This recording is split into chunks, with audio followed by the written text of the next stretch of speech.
We are live here from East Kentwood High School for our fourth track dual meet of the year. I'm Alex Jarmo. Preston Donikuski is going to join us soon here for what's going to be a beautiful day at Falcon Stadium.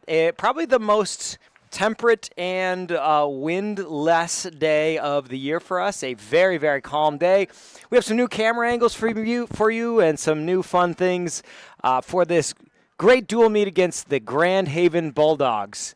As we flip to one of our couple cameras here, this is Cash on the backstretch camera, which is going to give us new looks, and then we can flip back to our main camera, and there it is. So this is going to be a lot of fun today. We were softball, baseball simulcast yesterday. The Team Kimbrough on the softball call and Preston on the baseball call all did a fantastic job, and now we're back here doing some track as I believe that's Adam Isaac getting us started with a 4x800 meter relay.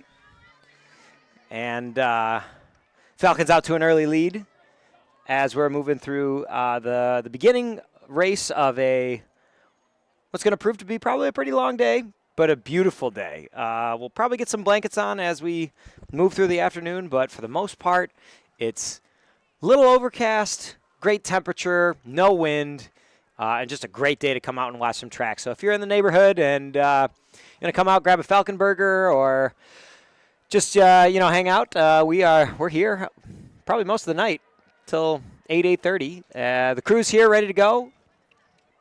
All of our camera angles are doing great. We even have a PR camera today that is zoomed into the PR bell. We've been talking about it. If you've been listening to the track live streams the last couple events, thank you so much for sticking with us for 4 hours a night here. But you've heard us talk about the PR bell. It's one of the traditions here at Kentwood Track, and now we have a camera pointed right at it. So that's a lot of fun as we move into the first exchange of the 4x800 meter relay. Kentwood out to an early lead, followed by the Bulldogs for the boys. For the girls, we are neck and neck. Grandville takes a quick lead as we get our first exchanges here in the 4x8 for the girls. Some phenomenal results that we've had as we've moved into another week of OK Red track and field. Over the weekend, we had some of our runners and some of our field events standouts competing as well. I know they have weekend meets as well as here for the week, but some new PRs and some new records to tell you about as the stream goes on. And we got all kinds of stuff going on. Pole vaulters are in action over there. Pits have been changed around now. Pole vault is vaulting on the west end, the west end of the pole vault pit area. Same thing with long jump. Typically, pole vault and long jump go in the same direction. They were going east for the first couple meets. A little bit based on the wind, a little bit based on conditions, and so they flipped around. Looks like throwers are in a very similar position than they were a couple weeks ago. So that's good to see them back there. And got a good crowd here today at East Kentwood High School. We are moving into STEAM Fair AP test time. If you're just kind of thinking about what our kids got going on, STEAM Fair is Thursday after school, and then Friday all day for the students in the elementary schools and middle schools. They get to come over and look at all the science projects. And then Monday starts AP testing for a lot of these student athletes. We have both the AP Microeconomics test and AP Biology, two of our most popular AP classes on Monday. So that's going to be a lot of these students' study time. We also have prom this weekend on Saturday. So a busy, busy time for the seniors especially. As we move into one of the last really big, busy weeks of the year here for us. Exchange number 2 on the day, smooth for the Falcons, and the same for the Bulldogs of Grandville. Coach Gumm's down there giving some directions here to the third member of the 4x800 meter team. The Falcons have about a 20, 25-yard lead here, maybe stretching it to 35 yards as they come down the backstretch. Again, trying to give you some new camera angles, some new ways to watch. This is the backstretch cam, or if you want to flip to it, there we go. There's the backstretch cam. that Julie just gave us here, and it's kind of cool to see them round this corner and gives you some insight. We also have a great look down the line at the exchanges. We've moved that camera to the start-finish line. As we the think tank is always rolling in Production Club. We're always getting suggestions and trying to make it better for you so that your viewing experience is fantastic. 400 meters to go for this third leg of the 4x800 meters for the boys. Girls about a half a lap behind at this point, but both Kentwood boys and girls maintaining a 20 to 30 yard lead as we get kicked off. Both teams trying to build on the momentum that happened last week with wins over Rockford, wins over Hudsonville, and just trying to make sure that, as the season goes on, you're just trying to get better. Every day you're just trying to get a little bit better and find a way to get those PRs, and as the weather warms up, deal with those conditions in a way that makes sense and have some obviously very strong coaching on the Falcons side, giving us all those little advantages. It's difficult to just continue to get better as the year goes on, and we are trying to maintain that consistency and that growth through late April and into early May. As we move into the last round of exchanges for the 4x800 meter relay. Moving to leg 4 for the Falcons. Falcons maintaining about a 65-yard lead here, 65-meter lead. And last exchange is clean, and we're off.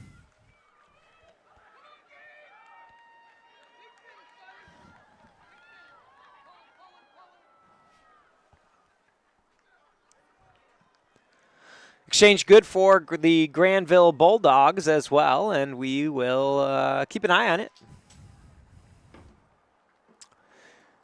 The girls' race has tightened up here a little bit as they come down into turn 3 and turn 4. Not really a whole lot of wind to speak of. All flags limp.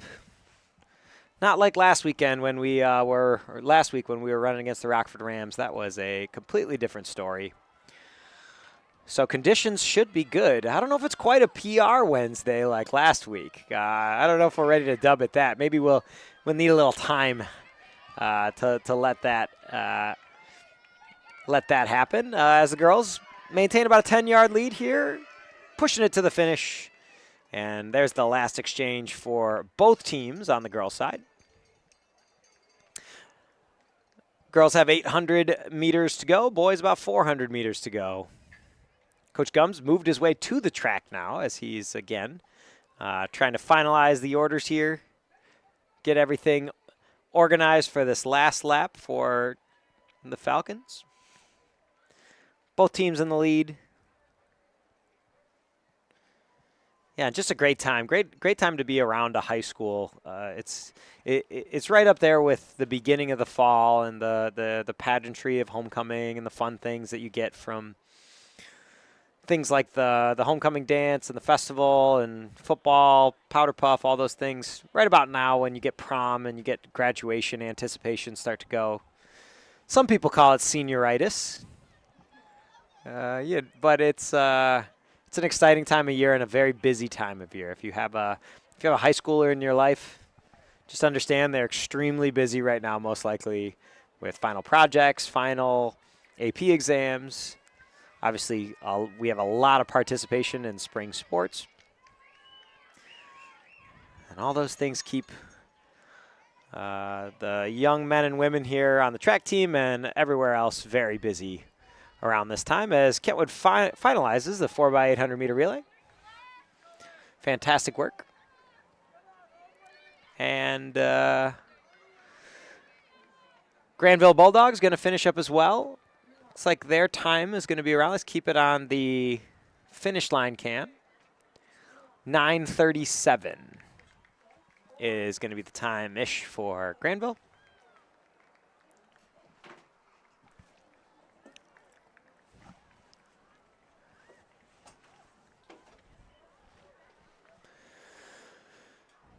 And there's the Kentwood Falcon making her way down the backstretch And it looks like Kentwood's going to take both of these heats of the 4x800 meter relay. Boys just won.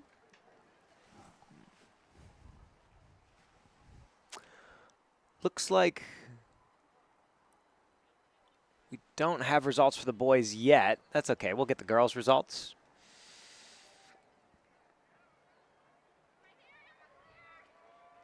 A lot of cheering going on for this 4x800 meter team.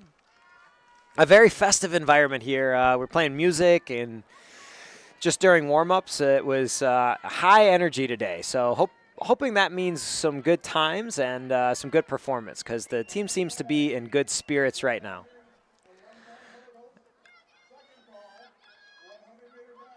As that does it for the girls 4x800 meter relay, as we flip to some results here.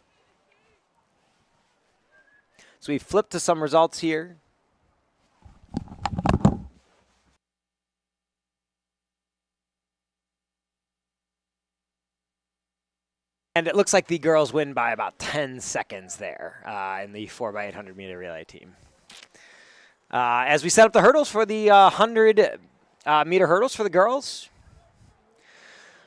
probably going to have some heats of the 100 and 200 meter dash today. We'll get a lot of those heats ready to go and come right back here. They're going to set up the hurdles, and we'll be right back after a couple messages.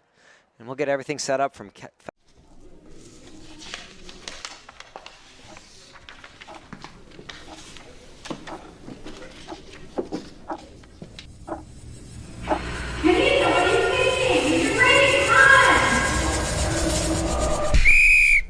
Unsportsmanlike conduct. Parents, 5-yard penalty. Third problem.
It's a commitment to developing grit. Golf is kind of a metaphor for life. Life, there's ups and downs, same thing with the game of golf, on the course or off the course.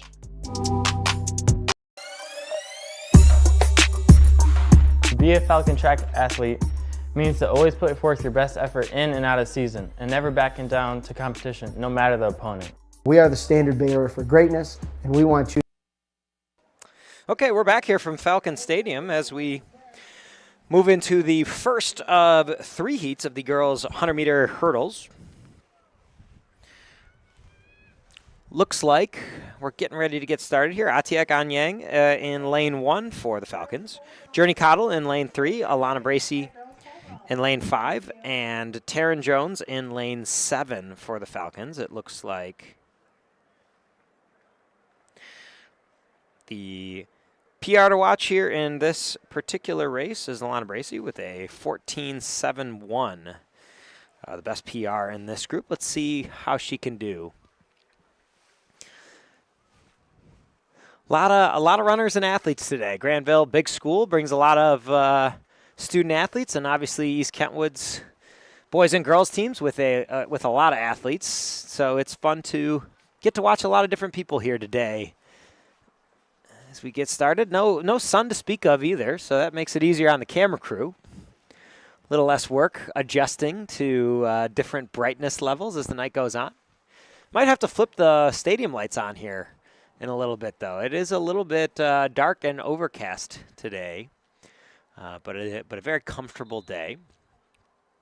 Girls softball with a win last night over the West Ottawa Panthers. That was fun to watch them.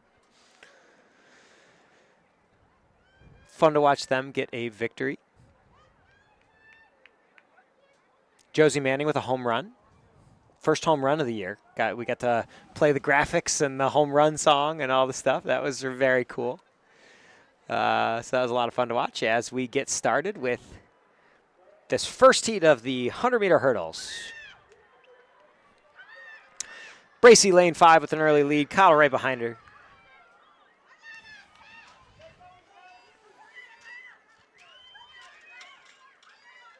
Fantastic technique by Alana Bracy, and it looks like it's going to be Bracy.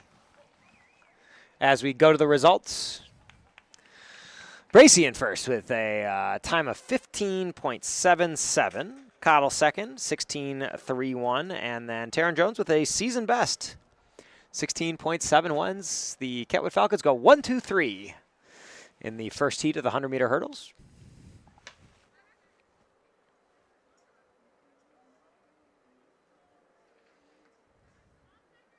Good stuff out of the Kentwood Falcons there. It's fun to watch them. Getting a few new camera angles as we move to heat number 2 of 3. Jade Brewer in first, Savannah Nichols in second, or in lane 2. Eris Lee lane 3, Camila Apontes Hernandez in lane 4. Jaslyn Chisholm Humes in lane 5. Quinn Smith in lane 7, and Ava Gomez in lane 8. And again, as we mentioned, we are gearing up for the graduation ceremony that we'll have on May 22nd. On Thursday, May 22nd, we'll probably start the live stream between 5 and 6 p.m.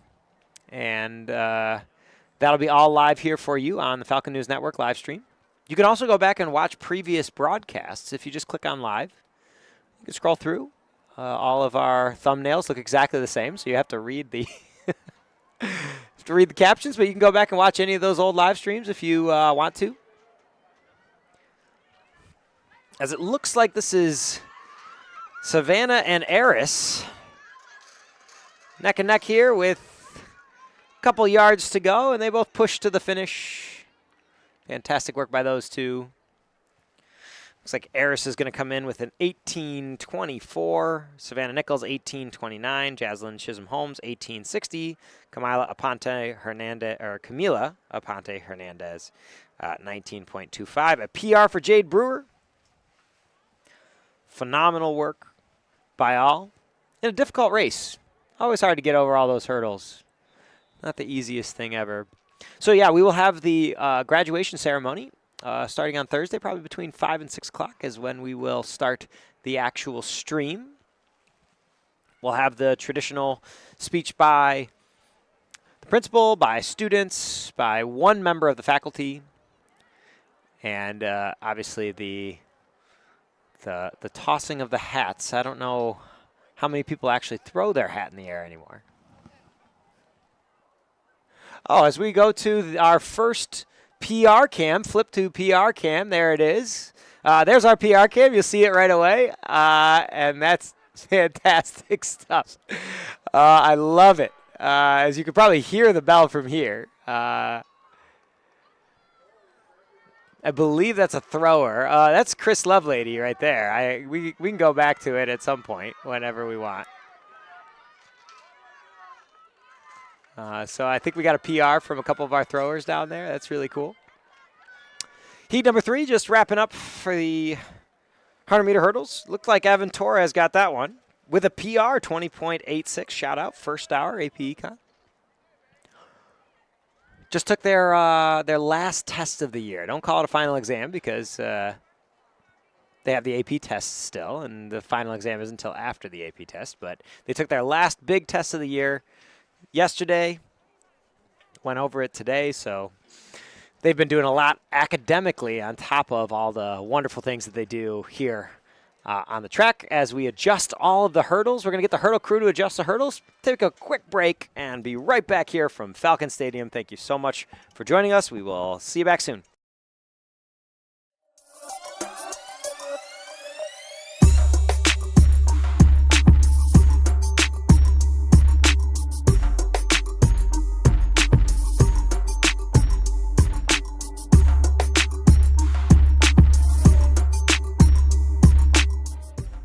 think of a team that has obviously performed on the field, but I also think of the team that's performed off the field. But it's the excellent complement to everything else. We're gonna make you faster, we're gonna make you stronger, we're gonna make you more agile, but at the same time, we're gonna make you a better person. And you're gonna learn what achieving greatness is. To be a Falcon track athlete means to always put forth your best effort in and out of season and never backing down to competition, no matter the opponent.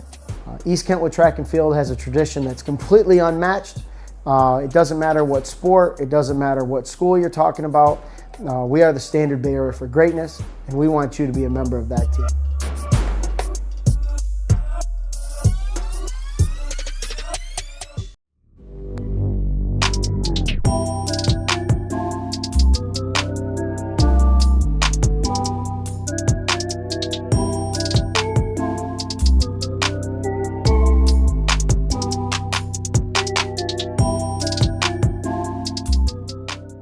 It's a commitment to developing grit.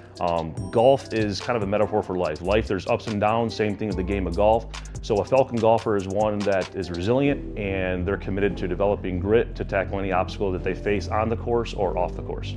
Golf is such an individual sport, so being able to be something bigger than just yourself, representing the school and a team, is a lot more meaningful than just playing for yourself. I think it means to take on something bigger than yourself. Golf is such a mental game, and it can break you down very, very easily. And if you can take a step back and realize that you're representing East Kentwood High School, it really helps you dig deep and grind through those tough rounds.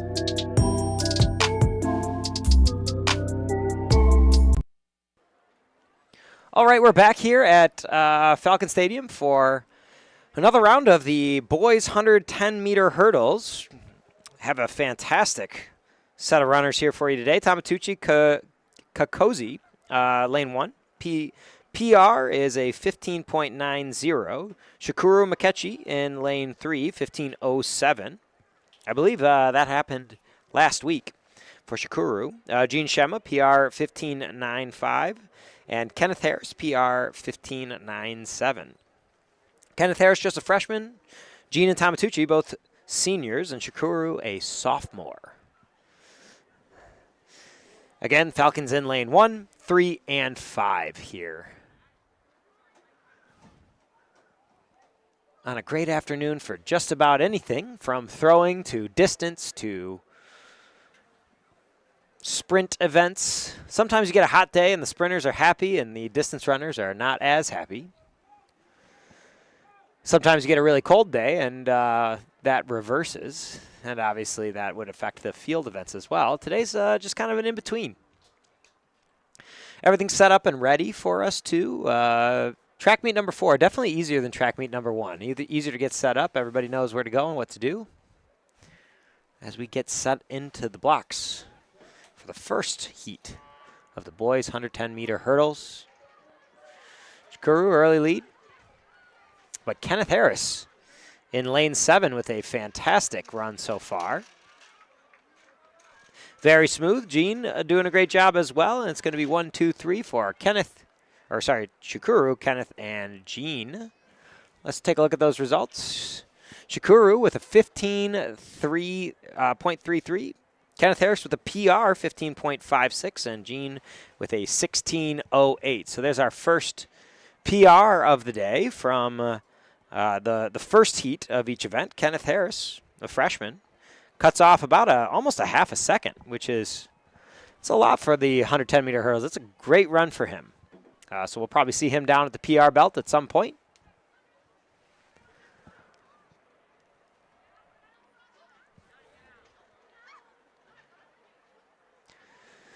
Moving on to the second heat, an all-Falcon heat. Juma Tombwe in lane 1, Clinton Musio in lane 2. Desharian Bass Hughes in lane 3. Jameer Fields, lane 4. Moise Malas in lane 5. Morrison Brown in lane 6. Abdullah Musa in lane 7. And Major Barnes in lane 8.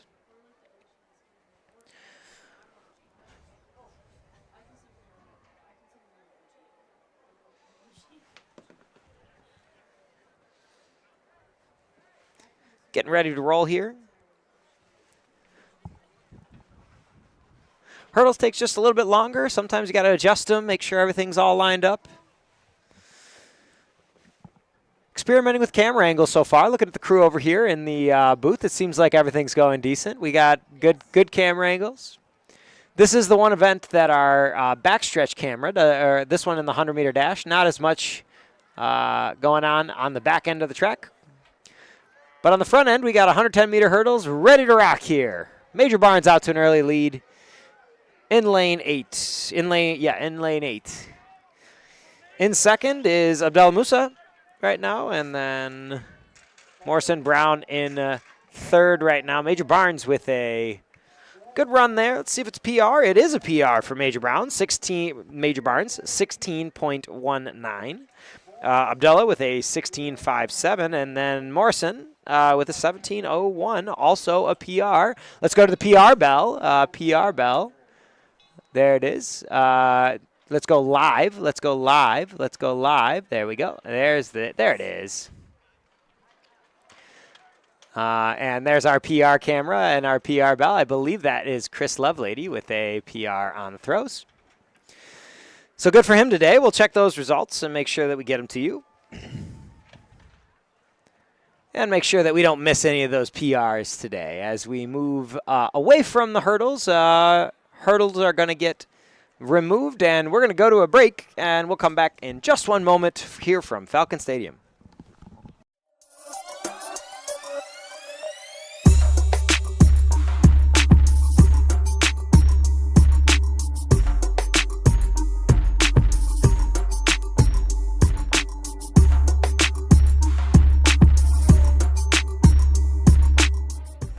I think of a team that has obviously performed on the field, but I also think of the team that's performed off the field. But it's the excellent complement to everything else. We're going to make you faster, we're going to make you stronger, we're going to make you more agile, but at the same time, we're going to make you a better person. And you're going to learn what achieving greatness is. To be a Falcon track athlete means to always put forth your best effort in and out of season and never backing down to competition, no matter the opponent. East Kentwood Track and Field has a tradition that's completely unmatched. It doesn't matter what sport, it doesn't matter what school you're talking about. We are the standard bearer for greatness, and we want you to be a member of that team.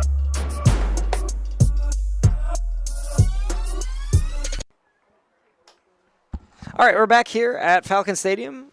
Moving on to the 100-meter dash. Girls are going to get us started with 10 heats of the 100-meter dash. Then we'll move into the boys' 100-meter dash heats.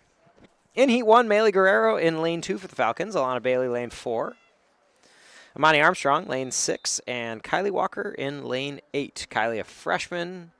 Amani, a sophomore. Alana, a senior. And Maylee, a junior. So every class represented by this 100-meter heat. Some PRs already starting to fly today. We've had the bell ring a couple times, so maybe it's another PR Wednesday here. We were really into it last Wednesday as we warmed up significantly from the Monday set of races.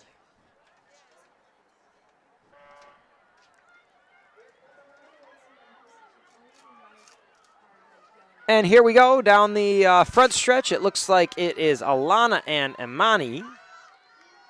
Close, and Alana just edges her out, and looks like that's going to be a Heat 1 win for Alana Bailey and the Falcons. Let's go to the results. Bailey with a 12.88. That's a PR for Alana Bailey. Fantastic work by her.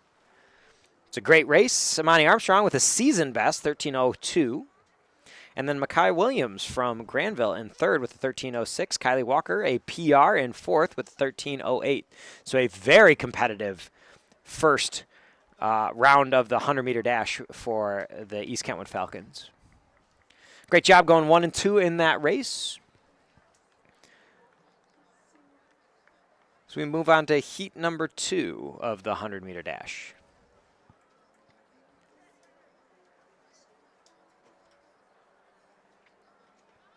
And again, 10 heats for the girls and probably another 10 for the boys, or somewhere close to there.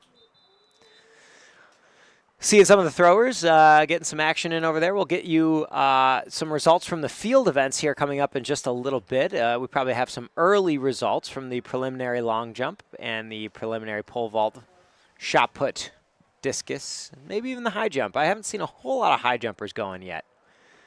As we move to heat 2 of the 100-meter dash, Ayanna Sanders, lane 1, Anaya Johnson, lane 2, Shemaya Madison, lane 3, Journey Matthews, 4, Taji Carruthers in 5, Deborah Wodiek in lane 6, Samari Roberts, 7, Princess Huff-El, lane 8, and Maya Evans in lane 9, a full Falcon heat. And it looks like that's Taji Carruthers in the lead. Hard to tell who came in second there, but I think that's going to be Taji with the victory. And there it is.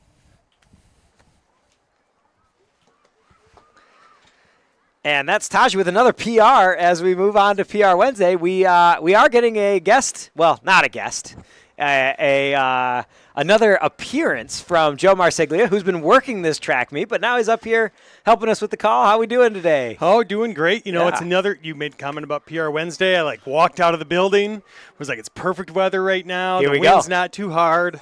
Yeah. So yeah, just glad to be up here. Yeah, that's great. We have 3 PRs to start that, or actually 5 PRs to Nice. start that heat out of all 5 of your first 5 Falcons. And yeah, we've had a PR at almost every event in our last 4, so that's good stuff. We're going to get the Bella workout. We have a camera at the Bell. Oh, nice. I like and that so adjustment. We did do that, and we adjusted a little bit. We don't have 2 cameras up here. We do have a front stretch cam and a back stretch cam. So some new angles here to watch East Kentwood track from. We're learning and growing every day. Yeah, absolutely. I love that. But a fantastic day. Not too much wind. Probably going to get we'll see some blankets out before the end of the day, but not too bad at all. Yeah, and it should be dry the whole way, which is good. Because when you're going into your last dual meet like this, you got senior day or senior night, if you will, but then you're also all these JV athletes that are running currently right now. They're trying to find a spot to get into the JV conference championships. Absolutely. So only big 3 races for members them. get to go. So these are some big times that need to come out. Absolutely. And that looked like it might have been, Zariah Williams with season best, 13.61. London Clincy in second with a 13.72. That's a PR. Kia Morrell with a PR as well. Another good race. Let's go to the PR Bell. Let's go to the PR Bell camera. Let's go to the PR Bell camera. There it is. I don't know who that was, but we missed it. Darn it. We're going to try. Looked like a Granville student, so he was excited or Oh, was, no, I think that. or was curious. That looks a little. Oh no, that's one of ours. Yeah, I think that's Kentwood. Yeah. So Kentwood track athlete. I don't know if it's a thrower. We had some throwers over there earlier. So someone PR'd in the throws. As we go back to the results. Back to the results on the board. Fantastic. Okay. And we move on to another round of the girls' 100-meter. This is heat number 4. Kalia Beckford in lane 1.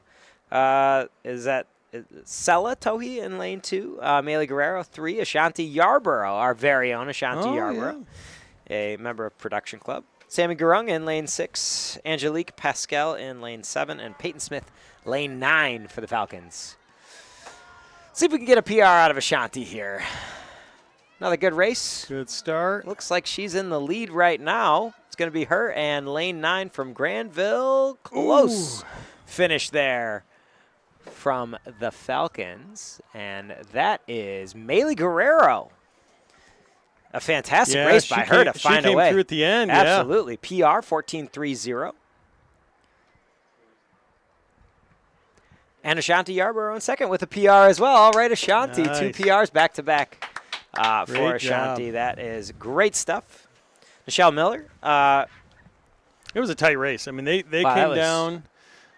They raced hard. That is, what was it? 4 1,000ths of a Whew. second between 2 and 3. Whoa. Wow. That is Yeah, very close. That was tight.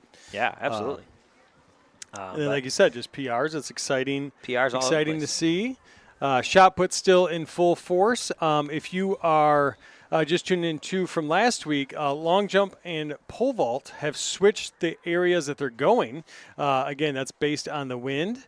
And as Alex steps away, Preston is back on the call. Yeah, we're back. Thanks so much to Alex for holding things down as he always does with my increasingly busy schedule. So one Zoom meeting wrapped up, but no, super excited to be back. And Joey, thank you so much for joining us. I know I sung your praises all week long, and I know Alex and I were down the field talking to head coach Dave Emial a lot before the game, and our stream last week has just absolutely turned into the talk of the OK Red. And, Oh, that's wonderful. I love hearing that. I think that's a huge testament to the students too. I mean, this is not possible without them. No, and I was seeing too, you had some Emmy winners over this past week, correct? Yes, first ever Emmy wins for EK and Falcon News Network.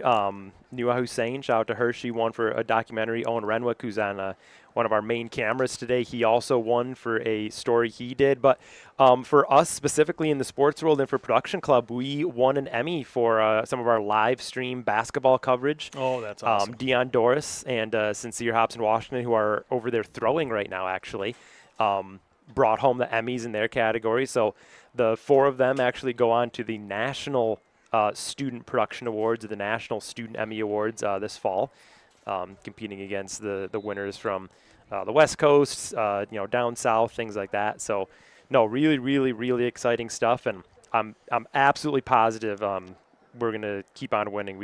We have way too talented of students to not. Yes, absolutely. Hi. As we see some of the students down there who are putting on this great production, like it's so neat to see what they do on the athletic side and the stories that come through and just how they highlight Kentwood on so many various platforms. And it is really great. And much honor deserved. Like those Emmys don't come without the hard work that they're putting in. So it's good to see that they're getting recognized for all the hard work and dedication that they're doing. Yeah, absolutely. And I think, certainly the first of many yes. with the crew we have. And I know Valleywood is growing their own sort of a broadcasting program now. So being able to expand to middle schools, Alex and I will be running some summer camps end of July for middle schoolers and incoming freshmen too. So if you have a student or you are a student going into middle school or that's going to be a freshman next year, stay tuned for some information on that. We'll get you out here to the stadium and put a camera in your hands and things. Yeah, when I was over at Town Line, I was covering a couple weeks ago. They have their own Town Line news as well. And so they were, the students were going around. They had the iPad asking awesome. questions That's to great. staff and students. And so just really, they're seeing the things that are happening up here, and it's trickling down to the others. And so I know at Explorer, it's on our minds for next year and how to create a program Fantastic, like it, because it's so awesome to see. Yeah, and we have students. I know Julie next to us. She would love to come teach all the little kids, the ins and outs of broadcasting and stuff. And Town Line comes and visits FNN every year. Yes. So just a ton of fun. That is great. That is great. Again, it's another beautiful track day. Like, I know it's not sunny, but it's good running weather. And I think as you're looking at, I was telling Alex earlier, you have the OK conference for the varsity athletes where we take 3 per event, but that's the same for the JV conference. So these JV runners are also trying to find that position of how can they get in and represent East Kentwood at the OK Red level. Yeah, absolutely. We have a good finish there as we wait for those results. That is Samara Ott with a PR, 14.27. Malia Knapp, also a PR. So is this back-to-back PR Wednesdays? I think for so. us? I almost brought a shirt for all of us to come up here. We need those. And I'm looking right here. I mean, this race here, 5. Now that's 6 of 6 of yes, PR. Knapp, So Walton, Moo. Sarah Tran just PR'd or season best with 15:44. So if they're not PRing, they're getting some season best, which is really great to see because this is the last dual meet of the year. So for them to be able to run their best at the towards the end of the season is very, very pivotal, right? And we got conference coming up. There's regionals. There's a state meet. There's team state. There's individual state. So like the month of May is full. But it's not full of dual meets. Yeah. So then the team will kind of shrink down a little bit, but you still have to find out who's going to be riding that and helping with practice and being able to increase their speed and then help the team, whether it's being ready to be on a relay, being that 5th person or that 6th person just in case of injury, or if they're going to run different races. Because you look at Malachi Mosley, he could run like 5 or 6 events if you wanted to, and that's not what you're going to do in a absolutely. In a track meet. As the heat number 8 of the girls 100 underway. It looks like Janiyah Thrash may have won that one for East Kentwood. As I look at the radar, and man, we had some rain build up south of us. We might get quite the a little bit of a shower. I don't think it'll be anything too bad, but Thrash with the win, a PR for her. Congrats to Janiyah. Niley, also a PR at 15.75. Nice. Josiah Cole took third, 15.69. That was a former Explorer Dolphin back when we were Dolphins. We are all Falcons now. What do you think? Really awesome. Do you? I think Alex is on board with enjoying the individual mascots more. What do you think? I get the take on We're both. unified now. We are but unified. I am one that loves the unification. I love that everyone is Falcon. But I also had the privilege growing up and going to Valleywood. So I was already a Falcon. Once I hit sixth grade, I had that, and it kind of felt good that we had that. But I look at like the gear and the things that they can wear. They can wear it for a little bit longer. They got the red and black going all the way through. With that said, if bow and arrow stayed bow and arrow, I'd be okay with it because it is the greatest term of all time. So when I was there, I really enjoyed like the T-shirts and just it's so sweet. Yeah. So and with that, like speaking of Bowen, and fifth grade field day is just a couple weeks away too. That's another thing that I was thinking about too. I was here. I've been at the fifth day field days a couple times over the years, but last year being able to witness like the walkout and like the fifth graders marching across the field, like singing and chanting, and it's incredibly intimidating to have a army of fifth graders marching across the field, their flags flying and stuff. Yeah, those teams are almost as big as these track teams absolutely. here, and that's just fifth grade. As we go through this, we have PR Maria for Penna Mara, Rondon, took first 15.51, and then followed by a couple Grandvilles who also PR'd as well. So just really good weather to run. Olivia Nere, PR there for her, 15.95.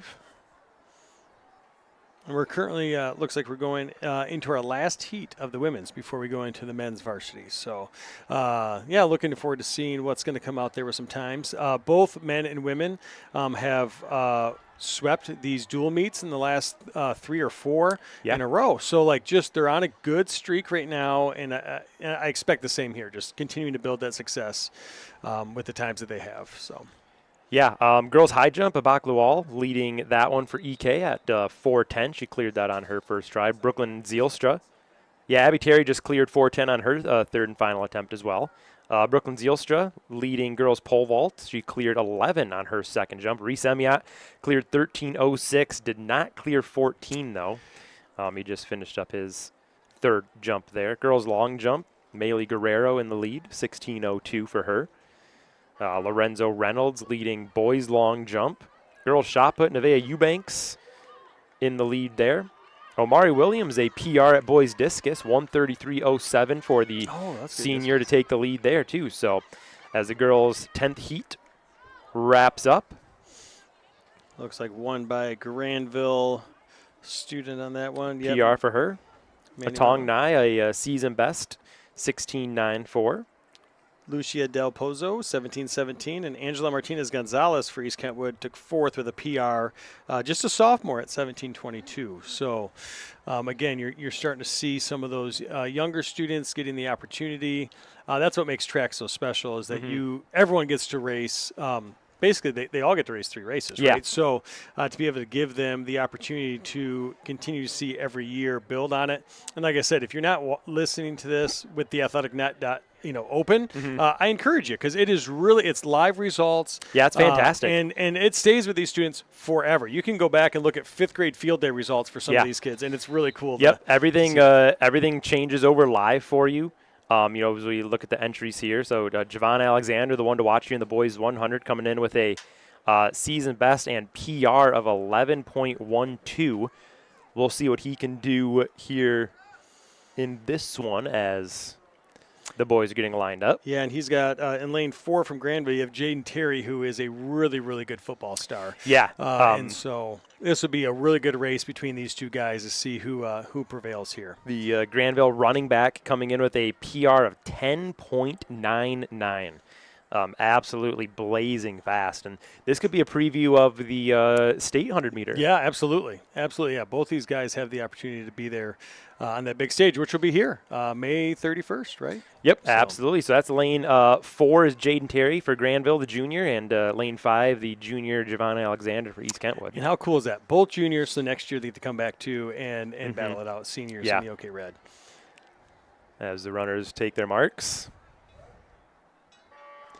And underway, really good start for Javon Alexander, but Terry into the lead. Yeah, Terry Lorenzo came in. Reynolds also there. Alexander coming up back.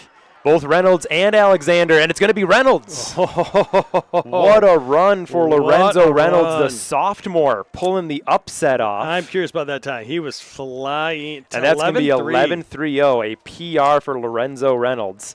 Did Javon get him? No, Jaden Terry will finish second. Javon, I think, stumbled a little bit towards the end. I think him and Terry both did. Wow. Yeah. Talk about a close one. 11-3-6 to 11-3-7. Yeah, that was fine when you go down to the tenths or the hundredths like that. So great race. Terry came right out of the blocks, but Alexander and Reynolds they came back. They didn't come out of the blocks bad, but Terry just really came out fast. But then Reynolds just really coming in that inside lane and had a great head lean at the end to take first. So great job for that young man. Great run. And then fourth place was Donovan Rubens for East Kentwood as well. But those are big points too. So now they got 6 points to Grandville's 3, and going into it, Grandville had the top guy based on time. So that is really I'm excited to see the PR cam. We have that great call there by Alex to think up the PR yes, cam. That PR that's cam. Awesome. Great that's job, so Alex. cool. An all EK Heat 2. Yeah, you got Cade Kaufman in lane 2. You got Sampson in lane 3. He's a sophomore, 1161. Nasir Williams in lane 4. Devin Roten in lane 5. Owen Vanderveen in lane 6. Kelvin King in lane 7. Ahmed Edmonds in lane 8. And Jacarvion Johnson from the Bow and Arrows in lane 11. Jaziel, a late scratch. Devin in lane 5, the favorite based on season best. Well, looks like. And good run there by Nas Williams, and Jacarvion Johnson and him are going to be neck and neck there at the end. And it is Jacarvion, 11-4-1 a PR, 11-4-3 for Devin Roten, a season best. Calvin King, 11-6 a PR. Mighty Edmonds, 11-6-2 a PR. Cade Kaufman, 11-6-9 a PR. PR Wednesday in full effect for this second straight week. 11-7-1 Owen Vanderveen. Finishing 6th, Nas Williams 11-7-2. And Sampson in 8th, 11-8-5. A lot of EK, that pretty dang close to an all EK varsity football team heat there. Yes.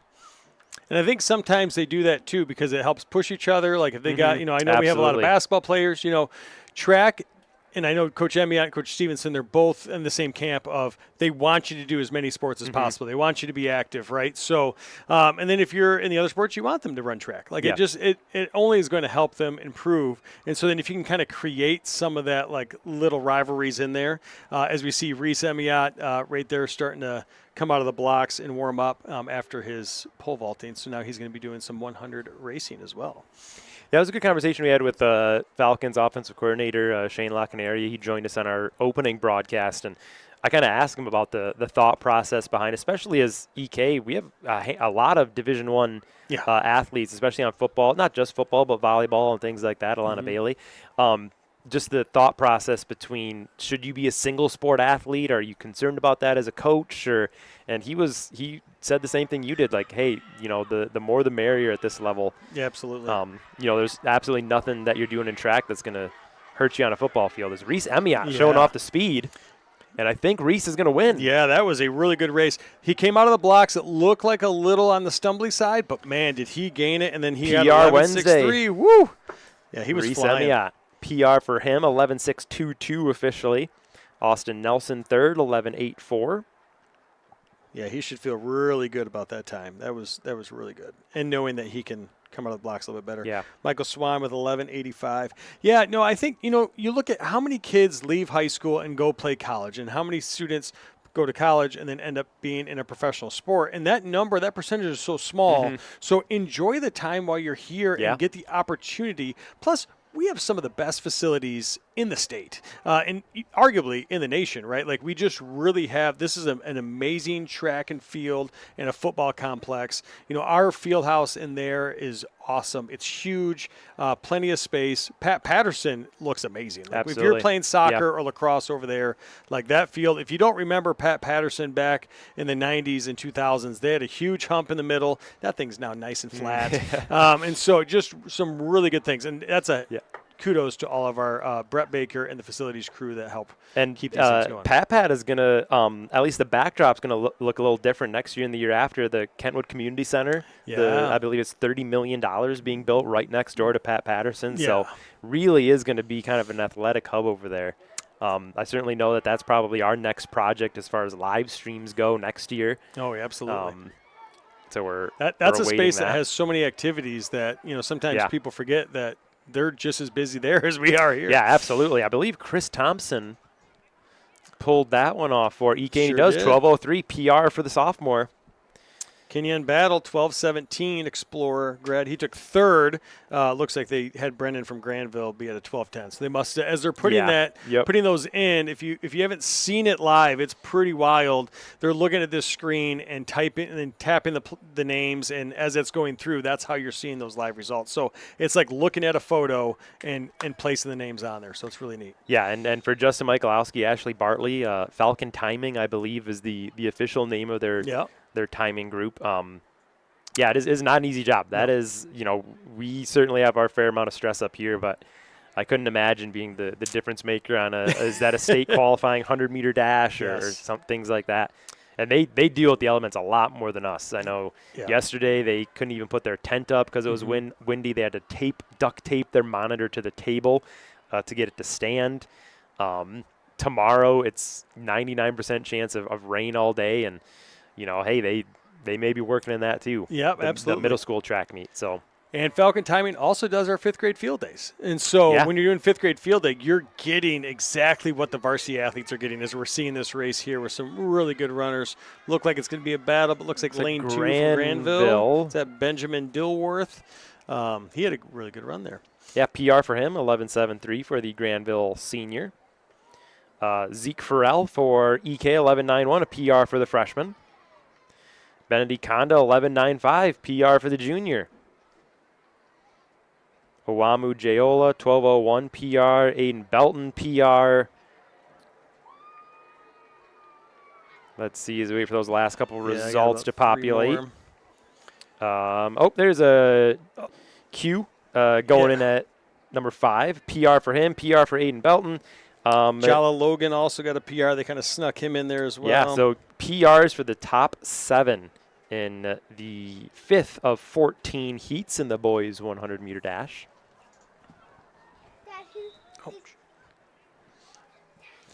As my kids come up here and check it out. How's it going? This is just, if you're hanging around and you're like, what could I do tonight? Come over here, get a Falcon burger. Concession stands is going. It's a nice night. You can smell it. The weather is still doing really well, and see some athletes. We still have about 9 more heats or so, or 8 more heats of the 100. Then we'll start moving on. So I'll be able to stay here for a couple more heats of the 100, and then I got to get back to moving some blocks and things, and hopefully come back up here for the 200, if not sooner as well. Yeah, so I appreciate the opportunity that you guys had having me come on. No, so great, and your knowledge just goes so far.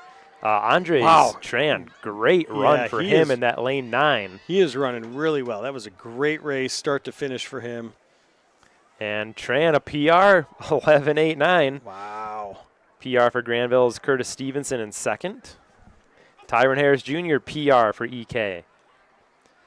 PR for Grandville in 4th. I mean, you just keep going down the list. And if you want to see who's actually getting the PRs and season best, again, I know Joey's mentioned, I'm sure Alex did too. If you check out athletic.net and search East Kentwood, you can find your way to the Grandville and East Kentwood meet page.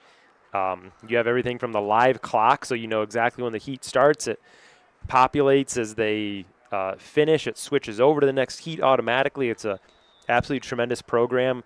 Last summer, myself, Justin Ashley, and East Kentwood girls head coach Stephanie Stevenson, we flew out to Portland and met with the Athletic Net people and went through a training with them, and that's really cool. Yeah, just outstanding group of people that just live, eat, and breathe track. Yes. The technology that they have and the tech that we want to bring to East Kentwood, and they're on call for every track meet. They have a conference room set up, and they know on Tuesdays, Wednesdays, Thursdays when there's track happening, they're sitting around waiting for emergency calls and chat support. So Tremendous crew there. They've helped us get the results up on our board and things like that. As Yeah. Heat 7 underway. And you think about how many track meets are going on nationwide, right? Like on Yeah. a day like this, like it is absolutely crazy that it also holds good bandwidth. Like Yeah. you're able to just constantly, it's being updated well. And that's not always the case when you're looking at some of these Yeah. live apps. Uriah Wilson, PR for the junior, 11.93. PRs for second and third for Grandville as well. Looking at some of the Evan field Dubauer. events. Lorenzo Reynolds, who ran a really good 100, won that 100 earlier, jumped 22.10. Wow. I know his best is 23, just the 23 and 1/2 inch, but 22.10 on a day like this, like the wind is there and it's kind of helping, but it can also be slight hindrance. But he had all 3 marks. He's currently in the lead by a solid 2 feet. So Yeah. I think he might not need to jump at all during that finals. He's got that wrapped up pretty well. As PR cam. Oh, look at the PR Yeah, cam that's up awesome. there. That's sweet. They got the belts out. PR Wednesday. The bell cam in Yes. full force. Trademark Alex Giarmo. Great job. So cool. Right at the 50-yard line. Yeah. And I'm not sure if that's a tradition anywhere else, but No, you I know, don't- that's just, So I cool. believe Dave Emiot thought that up and kind of draws attention to the students, their achievements. And Yeah, and just like we talked last week too about like how golf and track, it's very much you're competing against other people, but you're also competing against yourself. And so if you Yeah. can come out every single time and hit that bell, how cool is that? Like, Yeah. just continuing to improve. That is awesome. I believe that's Isaiah Weems for Grandville going to take the win there. That's a PR for the freshman. Aiden Glazer from EK, a PR. Jesse Phillips, a PR. So those keep on rolling through. Long jumpers, please report back to the long jump pit at 5:45 for finals. Oh, now we got the long jump finals being called right now. So yes, they're going to be heading over there shortly. David Wynn, PR. I know he watches us back and checks out his races. Shout out to David. DeRice Brown, 12.81, a PR. David's a wrestler as well. It was fun to watch him wrestle this year and just be part of that crew. Just really a good kid who wants everybody to do well. He Yeah, wants you himself talk to do about well, but he just- encourages everybody Yeah, else just as well. infectious personality Yes. and positivity there. As we get ready for Heat 9 of 14. 2 Grandville runners in this one, 7 from East Kentwood, Ace Bryant in lane 4. Yep. Kendrick Mayhew, a big football recruit. And it looks like Elijah Bondin at 12:78 has the fastest time coming in. But as we saw earlier with Lorenzo, like that doesn't mean Yeah, that no, you're going to absolutely, win yeah. the race, right? So it should be a good race. It looks like, and this was kind of like this last week. All the 100 races and the 200s last week were really well stacked together, where the races Yeah. just seemed pretty close. Absolutely. You saw Reese Emiot on the PR cam there. He's going to make his way back to pole vault, I imagine, fairly soon. As that looks like that is lane 6. That's Benjamin Thwang. Yeah. Raul from Grandville looked like he was up there too. He might have taken second, but Benjamin, great run by him with Yeah, the season best. Javion Gorey, 12:91 PR for him, sophomore. So seeing some really good times too. So even though like they're in the JV heats, like their times are not that far off Yeah, from varsity. That's So, tremendous. Jaden Brewer, PR, 12.92. Mayhew, 13.11 for the junior. Ace Bryant, 13.22.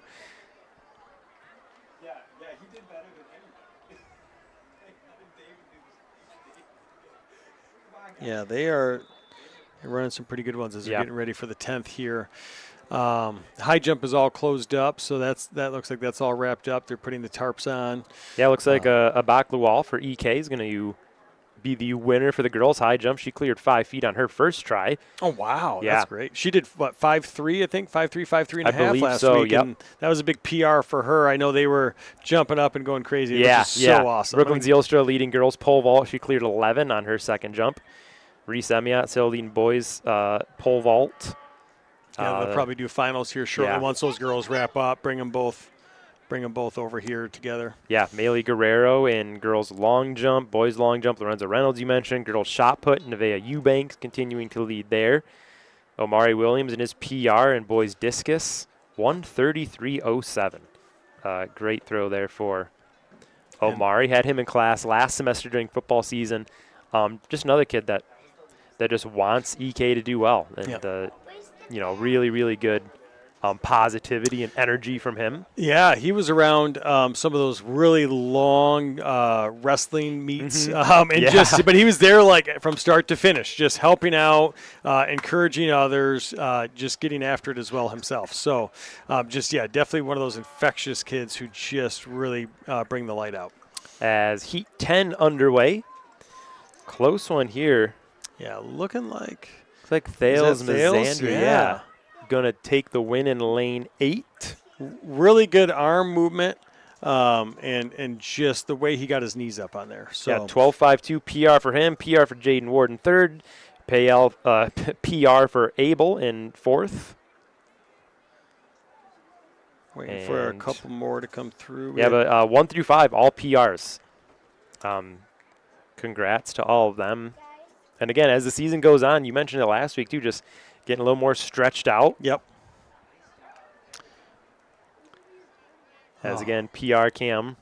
Yeah, they are going good. Yeah, and I love it too because I felt like last week there was a ton of PRs, but they weren't necessarily going to the bell. Yep. They were kind of like, I'm gonna do my own thing. Yep. This is awesome. Yeah. Now they want it. Yeah. I think you got the bell cam out there, and they are like, yes. Because then it's a picture with the bell. Yes. Then it's a picture of you and the bell and the jumbotron in the background. Yes. So. Such a cool thing. So I'm glad that they're using it. I mean, like you said, it's on the Falcon. It's on the 50.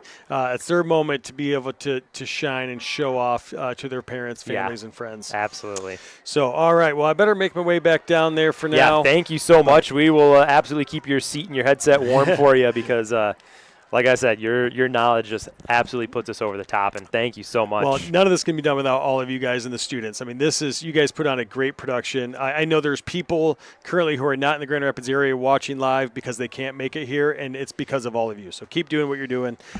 Keep earning those Emmys, too. Yeah, fantastic. Right, we'll see you guys. Thank Go you. Falcons. All right, Joey leaves us in the booth. He'll be back soon, but more PRs 1 through 7. Caden Cox, Kamani Belcher, Caden Taylor, Austin Leiter, Lance Wagelin, all PRs for them as we get ready for Heat 12 of 14. A couple EK runners here as Alex is going to tag back in and join us. Yeah, not as much of a bevy of track knowledge as Joe Marsiglia, but I'm just here to hear myself talk at this point. Right? Oh, we got a PR cam. I don't know who that. I think that's Caden Cox on PR cam there. I believe. I think that walks away. It's probably his 100-meter time. Did he run the 100? Yeah, PR. Yep, just PR. There it makes is. his way over there as Heat 12 underway. And that is going to be, is that Abraham? I believe that's Abraham Fang that's going to take the win in the Heat. And 13.349 for him. Shane White in second, a season best. Season best for Jordan Hassan Milton as well. PR for Grandville in 4th and 6th. But yeah, what heat was that? That was Heat 13. That was, this just getting ready to start 13. So I will say I feel like the Heats are moving right now. The timers are on it. They're moving quick. This is one of the only times I was kind of thinking about this a second ago. One of the only times you get all the fans kind of sitting together. Mm-hmm. Yeah, there's no real away bleachers. You got a couple stragglers over there. Yeah, a lot of people congregate around the start-finish line, which makes a lot of sense. Yep. But it's kind of fun to watch people milling about and talking to each other. You got people in Grandville gear and Kentwood gear. Normally we're separated by 2 lengths of a track and the width of the football field. But I believe the next EK sporting event here is next year's home football opener. Yes. As far as varsity athletics go. Yeah, that's pretty wild to think about. I guess we have the state track meet. I guess the state track meet. That's fair. Chris Warren, the win, a PR, 13.96. All right, Chris. Good work. That's McCoy win, a PR at 14.42. Yeah. Bodie, a PR, 14.78. Man, PR Wednesday. Potter Jor, PR. Khan, a PR. As we get ready for Heat 14. Fantastic. Yeah, Heat 14 in the 100-meter dash. Abatu, Moses, Derek for EK. Looks like this is their first time running the 100 meter. Absolutely. So we'll see what they can do before we transition to our next event.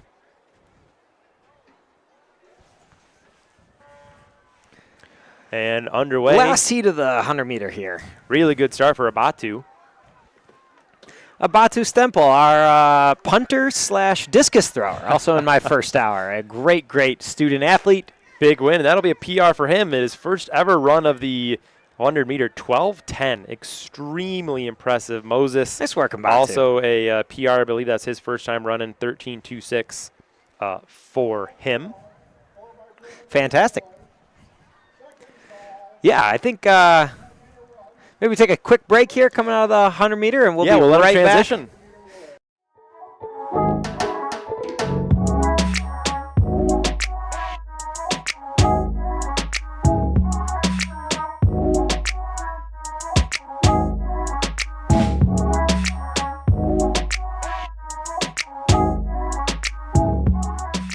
Being an EK Falcon softball player really boils down to three things. Being the best student athlete in the classroom that you can be. The second thing is just be a good person to everybody in the school, your classmates, your teachers. And third, being an EK Falcon softball player involves maximizing your physical strength through weight training, through speed and agility, and improving your softball skills to give us the best chance to win every game we play. To me, you're not only representing yourself, but you're representing everybody around you, your teammates, your coaches, your family, and East Kentwood as a whole. We really get that good chemistry, learn how to play together on the field, learn how to love each other, and learn how to win games together.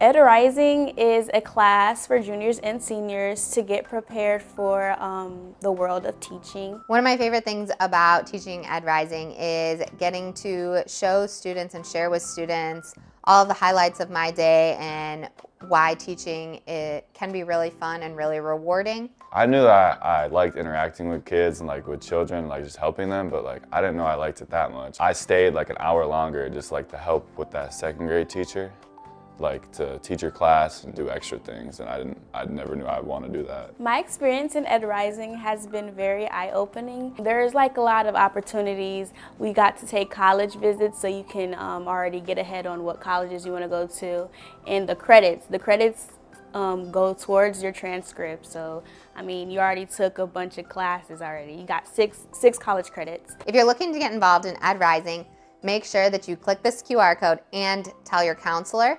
Or you can also swing by my classroom, room 59 in the East Wing, and we can chat one-on-one.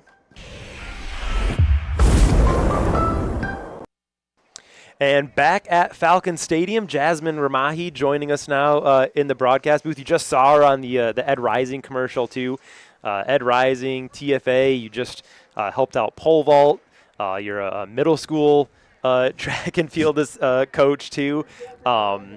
Swim and dive, just the list goes on and on. Yeah, so I was just helping out run pole vault over there on the girls' side. Brooklyn Zylstra won the event.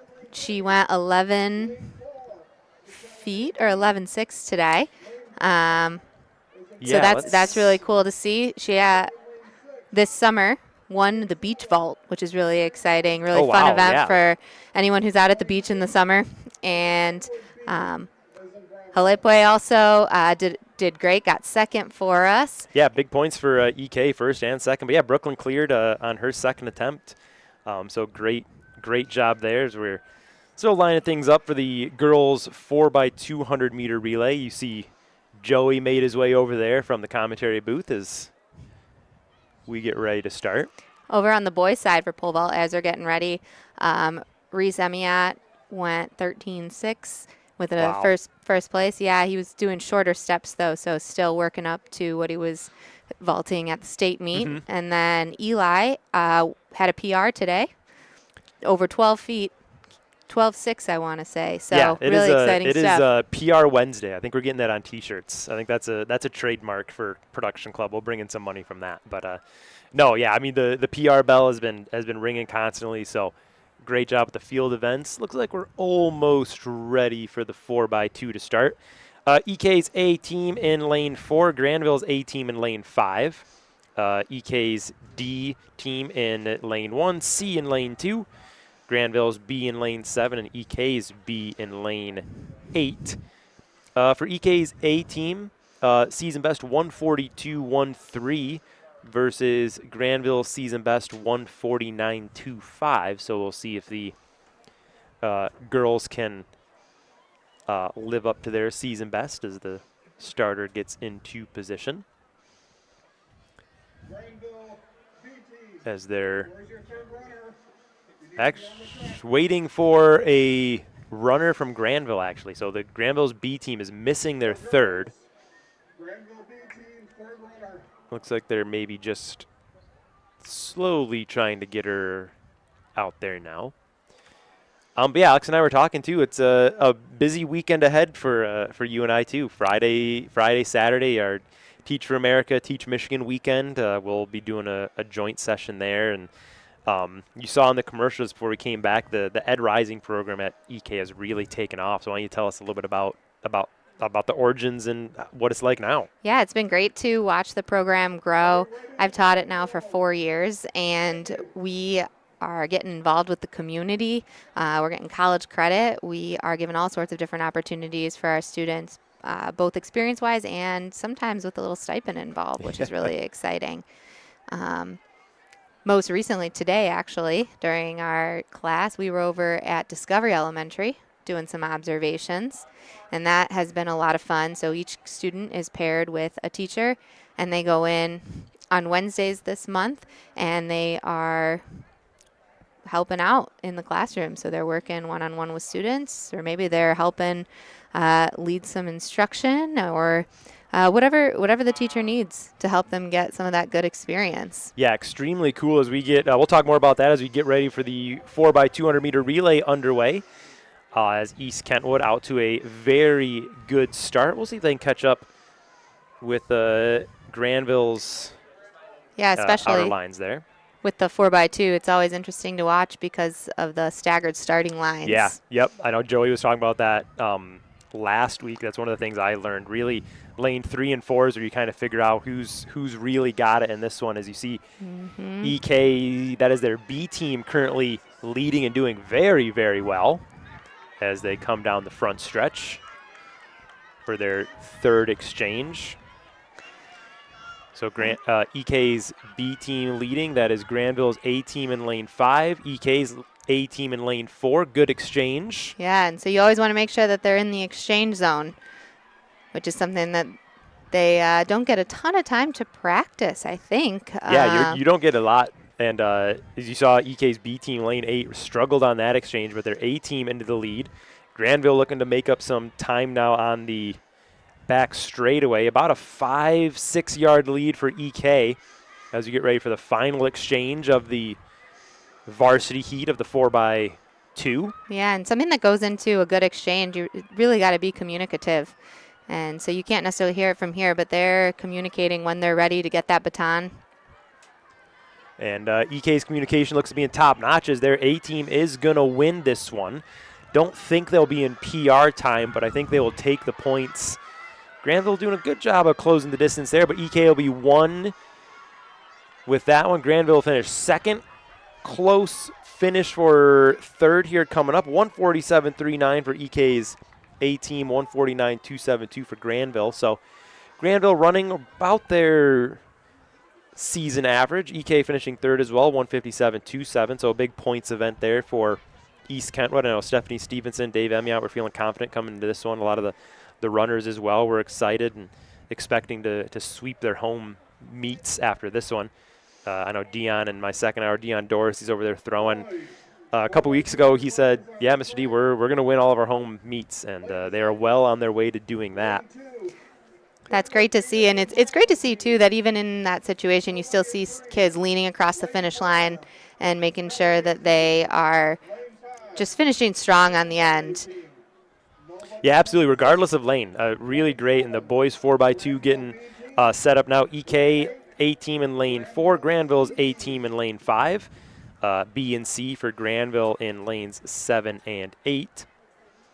a season best 127.41 for EK. But as I noticed with the girls 4x2, I believe they're rotating their lineups, getting some runners, either their first attempts at the 4x2 or getting some runners that may not run the varsity heat or run with the A team, getting them some experience in these big events.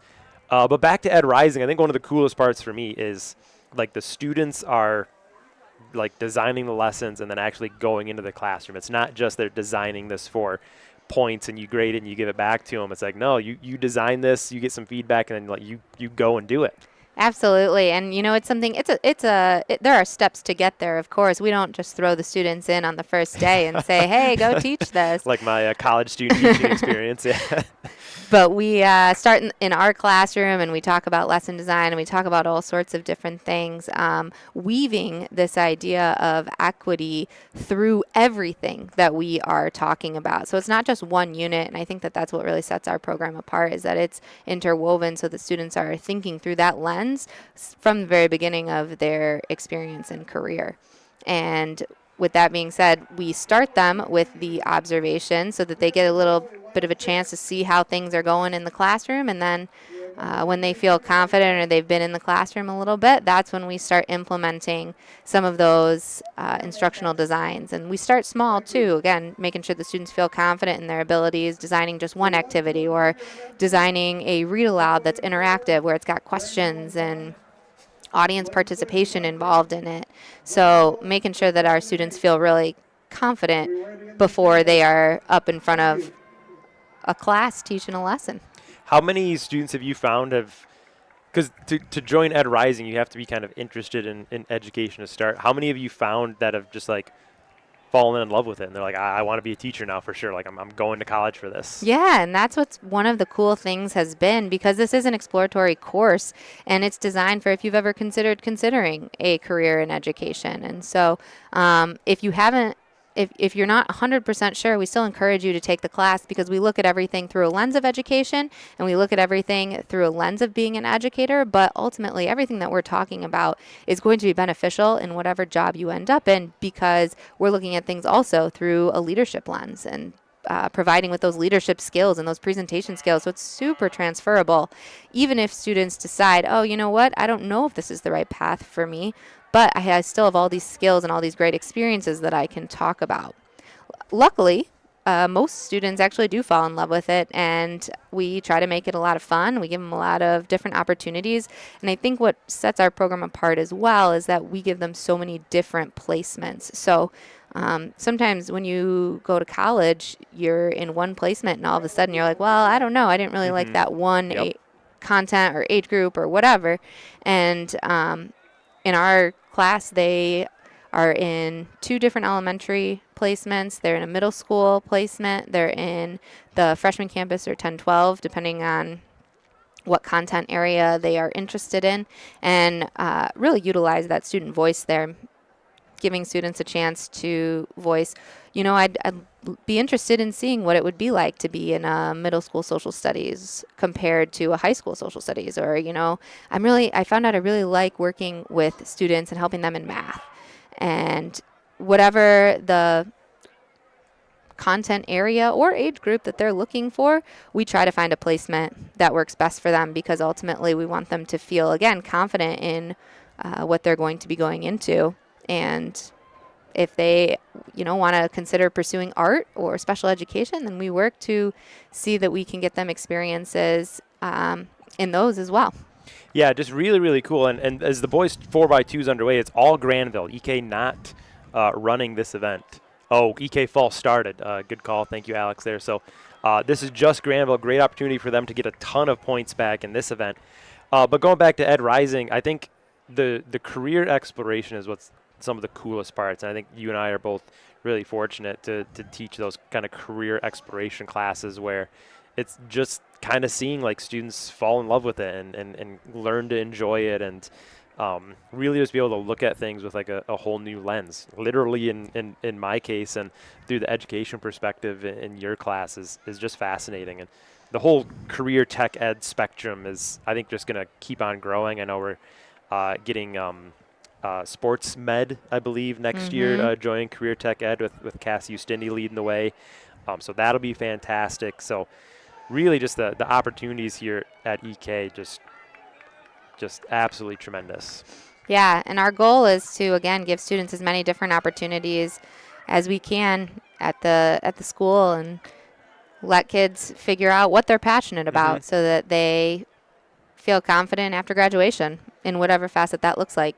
Yeah, graduation is a couple weeks away. We'll be live streaming that, one of our biggest events of the year. I think we've topped 5,000 viewers for our live stream the last couple years with graduation. That's always the craziest of all days for us, but we're losing a lot of our production club kids. I know you have a lot of your Ed Rising kids, graduating as well. That's a senior course, right? So you can take Educators Rising as a junior or a senior, actually. Oftentimes, juniors don't take it because they have different graduation requirements, or maybe they don't know that that's something they want to consider for a variety of different reasons. But you can most definitely take it as a junior. And if you do take it as a junior, then your senior year, that opens you up to some other opportunities. And we have some Ed Rising 2 students who are in an elementary classroom 4 days a week, which is really cool.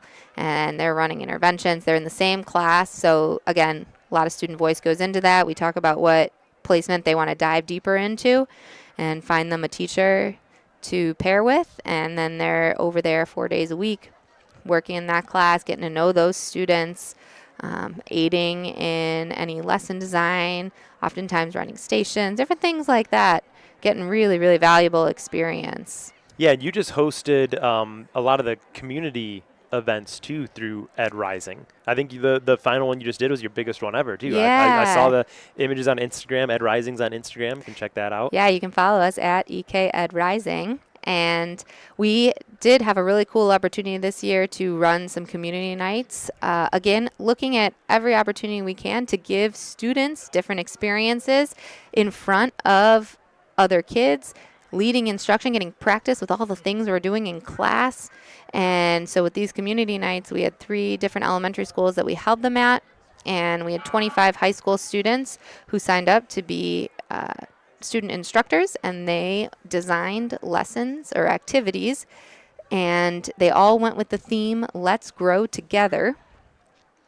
From there, we went to the elementary schools, and students at that elementary school and their parents were invited to come in, and really anybody in the community. We were able to provide dinner.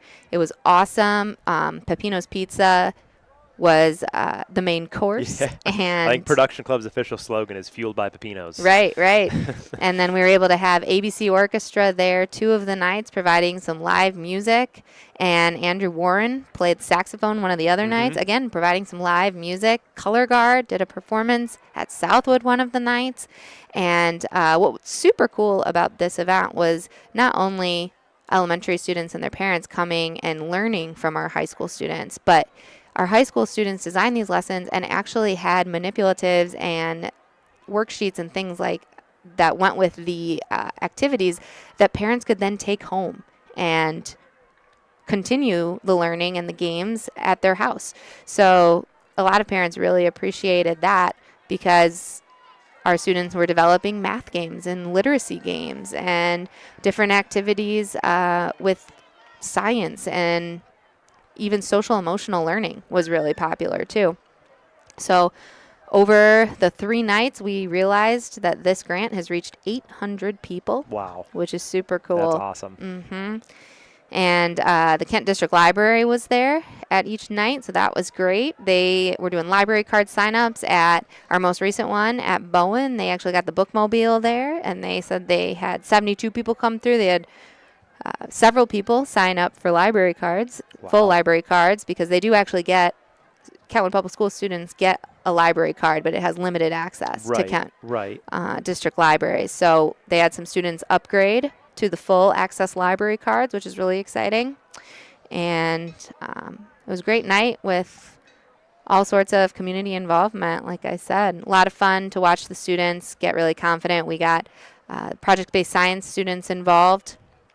They brought some snakes, a bearded dragon. Always everybody's favorites, no matter what. It's always the snakes and the dragons are they're gonna get the attention.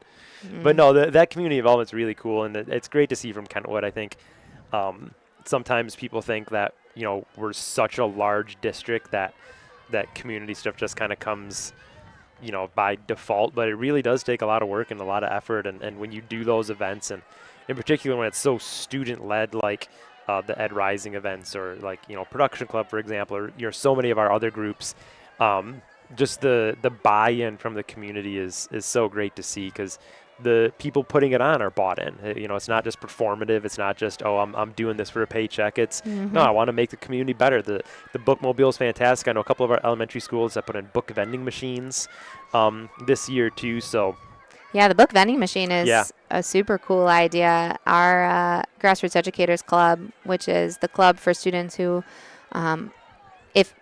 if they are in Educators Rising, they can also be in Grassroots Educators. But if they, for whatever reason, can't be in Educators Rising, maybe they're only a freshman or sophomore, or maybe something happened with their schedule and they couldn't take the class, they can be a part of Grassroots Educators and still take part in activities that are investing back into the community. So for the book vending machine, our Grassroots Educators made bookmarks. Oh, that's awesome. So that's really fun that they put in the books in the book vending machine. And I actually just got an email from them saying, hey, the kids love the bookmarks. Are you guys able to make any more? I think that's my request for our teacher's lounge, is a book vending machine in the teacher's lounge. I think that'd be fantastic. As girls 1600 about to finish lap 3 of 4. For EK, Talia Cabanda, Gray Cole, Kyra Holt, Sasha Hall, Deidre Mayers in this one. Grandville currently in the lead. I believe that's Liana Cuvalier. Brady Hammerlink for Grandville, I believe, running third at the moment too. So girls 1600 entering their final lap.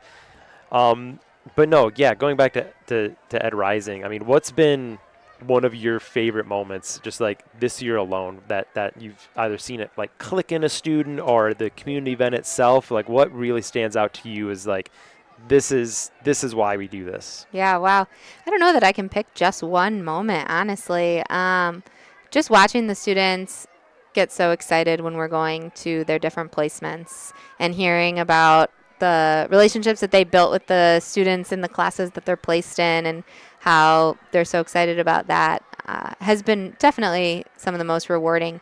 We also did a really cool project designing for our very first lesson that the kids ever taught. They got to teach us something, and it could be anything that they're passionate about, anything that they are good at. And so watching students design lessons around something that they know a lot about has been really fun. And you get to know the students better. You get to know what they're passionate about and why they love that sport or that thing or that topic, and just brings our class closer together as a community. As we're getting to the end of the year here, you start reflecting back on everything that we did over the year, and we've had some really great experiences. It's important that when students are considering careers in education, a lot of students do want to go into teaching, and that's great. There are also a lot of other jobs that are in the realm of education that we need to make sure that schools run. And so I think something cool that we also do is talking about other jobs that are within public education. So we get to hear from our school social worker and hear a little bit about what her job looks like. And then through that, we did actually an improv workshop. And that was really fun because she also, and one of her hobbies is working on improv. And we talked about how so much of teaching is, and education is thinking on your feet and being able to work with a team and work with the group. And sometimes you don't know what's coming next, but it's okay. You're going to figure it out, and it's going to be great. Yeah, so very, very much one of like the underrated roles of teaching is that performative side. I think that just really goes like over people's heads, or they don't quite understand. Like, it's one thing to know it, it's one thing to be able to say it, but it's another thing putting those together in a way that students are going to connect with. As girls 1600 results up for you now. Grandville first and second. Gray Cole third for EK. Kyra Holt, congrats, a PR for her, 6:22.94. Deidre Mayers, a PR for her, 6:48.59 as Talia Kabanda ready to cross the line as well in the girls 1600. Gray Cole, a freshman, finishing third for East Kentwood, so she'll bring some points there as the boys get ready to line up for their event. Isaac Tanis in this one, I believe Ed Rising. Member at the moment, with Absolutely. his the senior, his PR 4:25.8, his season best 4:29.07. Justin Johnson, Mark Rios Hernandez, Shema, Elijah Bernstein, Davis Baraka, Jaden Pearson, Alexander Saavedra, Shane Nishemi, Braylon Morris, Edward Gorkowski, Jackson Bannister, Justin Hutt. They are running a full field. There are 30 runners in this one. Jackson Bannister, a late scratch, Ben Huffine, Alpha Kaba, just a really big list of some of EK's finest in this one. And Isaac Tanis, certainly one to watch. You'll be able to see him at the state track meet at the end of May, Saturday the May 31st. One of our absolutely the biggest event. If you have not attended the state track meet or did not attend it last year when it was here, 20,000 people just absolutely pack the stands, and it is a all-day event. Andrew Warren, who you mentioned, will be performing there as well. He's performing this weekend at Teach for America, and then he's going to the Public Museum right after that to perform for Vietnam veterans. Then proms that night too. It is going to be a busy weekend in downtown Grand Rapids for a lot of people. Yeah, watching here, I know Isaac Tanis last week, right? Really big 2 mile. And so I think that 9:26, I believe, put him ranked pretty high in the state meet. Yeah, I think he, if I'm recalling it correctly, I think that was a top 5 time. Yeah. Or very, very close to it. I think it's a number 2 from what I was gathering. So that's really exciting. Yeah, I know Tim Gums does a fantastic job with all the distance runner, and Val Tomsma on the girls' side too. I was telling Alex last week, you see Tim Gums, you will see Tim Gums in the camera in turn 1. He's going to be standing up against the wall. One of my favorite parts about track season is seeing the Tim Gums walk as his runners go by. As you see him there in the top right part of your screen with his arms crossed. Just absolutely very aware of the pace and where they should be at that point. And that's another cool thing too with all the EK coaches, the ability and the willingness to coach all of their athletes. It's not just an Isaac Tanis or Justin Johnson that Tim Gums is focused on. It's every single runner, no matter if you're breaking 5 minutes or you're looking to break 10 minutes. You're getting that same attention and that same cares. Everyone falls in the line. Justin and Isaac 1-2 at the moment for EK as they head down into turn 3 and 4, now into the front stretch. Isaac peeking around the outside, and he may take the lead.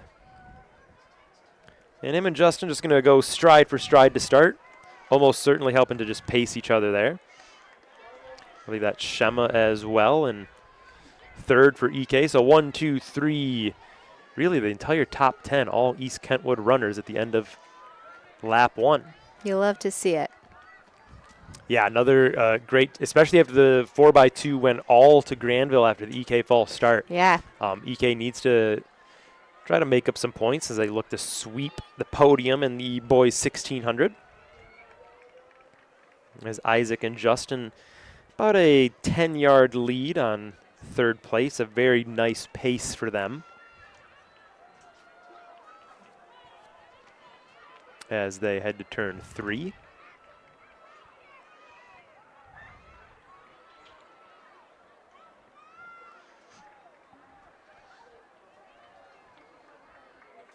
And still just kind of, they got their pace figured out. They're just cruising as Shema falls back now, as again EK battling for third too, but Justin and Isaac absolutely stride for stride. We'll see what their halfway pace is as they finish lap 2. And they're going to finish it at about 2:10. So a little bit off of their season best and PR times, but I know Joey showed us last week that last lap push can make up a ton of time.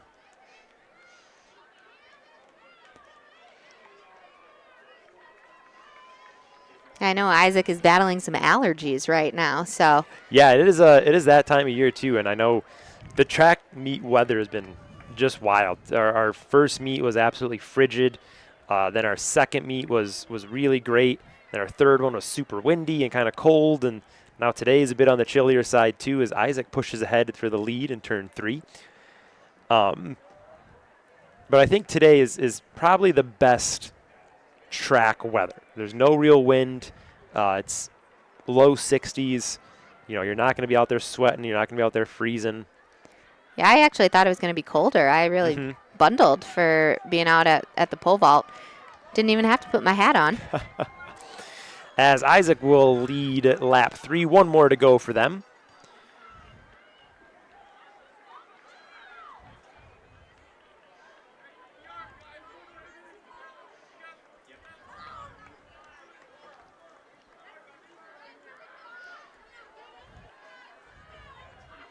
Yeah, you can tell that they've really kicked it in. Yeah, they pick up as it goes on. Absolutely no doubt there. It's one of the things you can see their arms are pumping faster,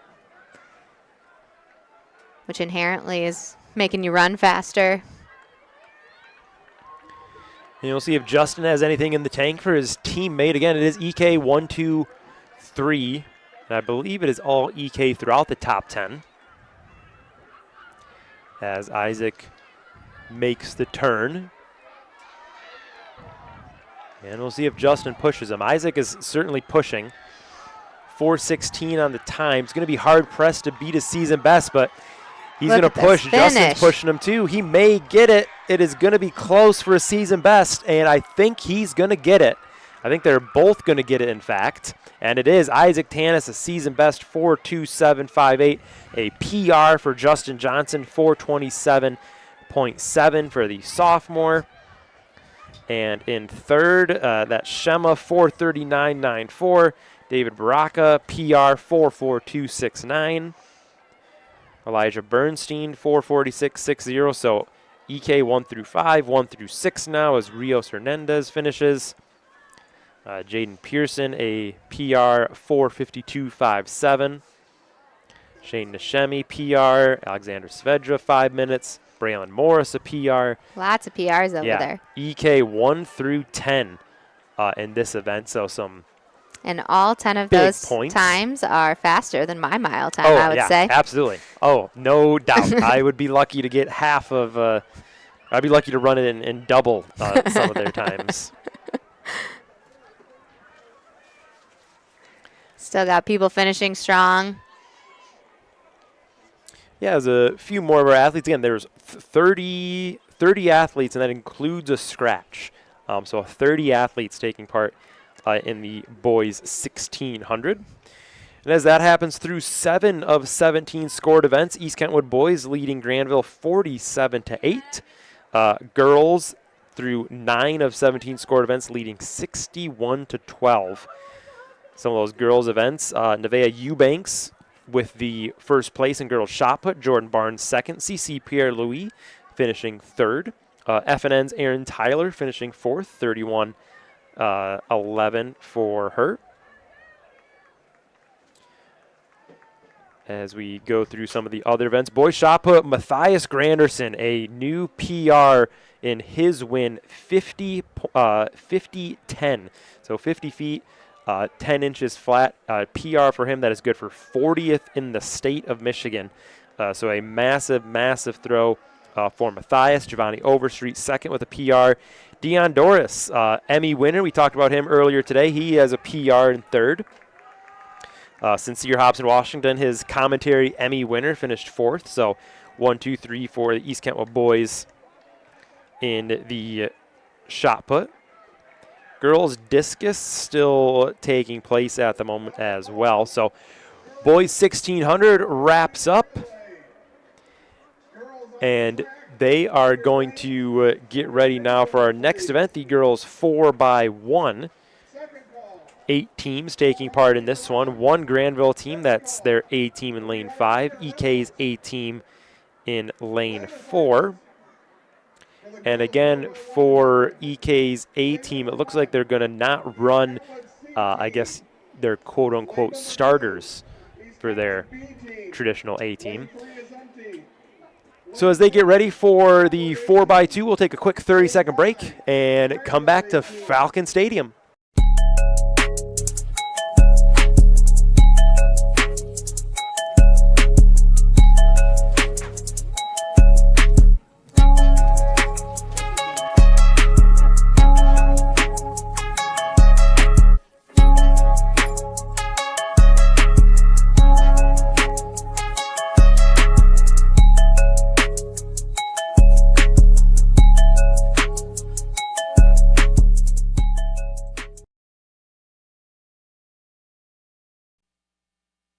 And back at Falcon Stadium, Preston Akuski, Jasmine Ramahi with you for this one in what has been a dominating EK performance for both the boys and girls. Girls 4x1 getting lined up at the moment. You see them carrying their starting blocks out. Six lanes active, 1, 2, 4, East Kentwood, 7, 8, also East Kentwood. Grandville's A team in lane 5. Again, for East Kentwood, not running who they would traditionally run in the 4x1 for their A team. And as they're getting their blocks set, makes me think about when I did high school track, we were always trying to find somebody to stand on our blocks. As PR cam underway, a few more PRs for East Kentwood on this another PR Wednesday. Yeah, we'll get that on a T-shirt. I think there's a lot of things we can get put on a Production Club T-shirt, but PR Wednesdays is definitely one of them. PR Wednesday fueled by Pepinos is the Production Club motto. All right, girls 4x1 ready to go. Looking at these batons I've been seeing online, there have been some race, anything but a baton race, and those have been pretty funny. Don't know if we can convince Coach Amiat and Coach Stevenson about that. That'd be a good one. I know Ave's Films was out here filming the track team earlier this week and a little bit last week too, as they get ready for graduation season. The great graduation films they put together that will be playing for you in a couple weeks. As the runners in their blocks take their marks, set, and underway in the girls 4x1. And this is one where that start is so important just because you're only running 100. Yeah, absolutely. Great start there for lane 7 for East Kentwood. We'll see if they can maintain that lead. Good exchange. Oh, no, they bobble the exchange. They finally turn it back over. So lane 7 for EK was cruising, but now I believe that is lane 4 now. That is EK's A team. Rounding turn 3 into 4 now. One more exchange for lane 4 of East Kentwood. Yeah, and again, shows you just how important those exchanges are, making sure you're in the exchange zone, making sure you're communicating. Absolutely. And that'll be a first for EK, second for Grandville, battle for third, and it is going to be lane 2. So 59.76 for EK, 52.14 for Grandville, 53.94 for EK's B team, 54.075, 57.56, and 102.869 for the E team in lane 6. Again, they had that bobbled first exchange, but they were in the lead through the entire first segment. So boys 4x1, heat 1 of 2. As Sincere, oh, is he going to PR Wednesday? No, he's going to walk right on by it. I think Sincere is the kind of person that if he would have placed or if he would have won with a PR, he would ring it. But I don't think he's going to be happy about a PR and a 4th place finish. I know at the Emmys this weekend, it was his idea. If we win some Emmys, we're going to go to Dave's Hot Chicken in East Lansing and eat. Then he followed that up with, but if we finish second, we're not going. So we don't celebrate seconds. So EK's A team for this one does look like it is their quote-unquote starters. Javon Alexander's in there, Lorenzo Reynolds, Rubens, Devin Roten. Coming in with their season best 4.264. Grandville is 4.330 for theirs, so should be a very good boys 4x1. EK also in lanes 1, 2, 7, and 8.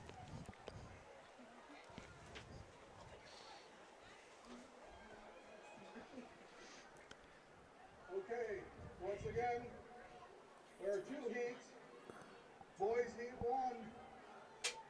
Right now we got lanes As they're looking for lanes, EK's lanes 7 and 8. No one seems to be over there lining up for EK, so they may scratch those 2 lanes. That should be EK's D team and E team, but doesn't look like they'll be running. So it'll be EK's in lane 1, 2, and 4, Grandville in 5. Lanes 4 and 5, the ones to watch. As the runners step into the blocks. Slowly in the case of Grandville.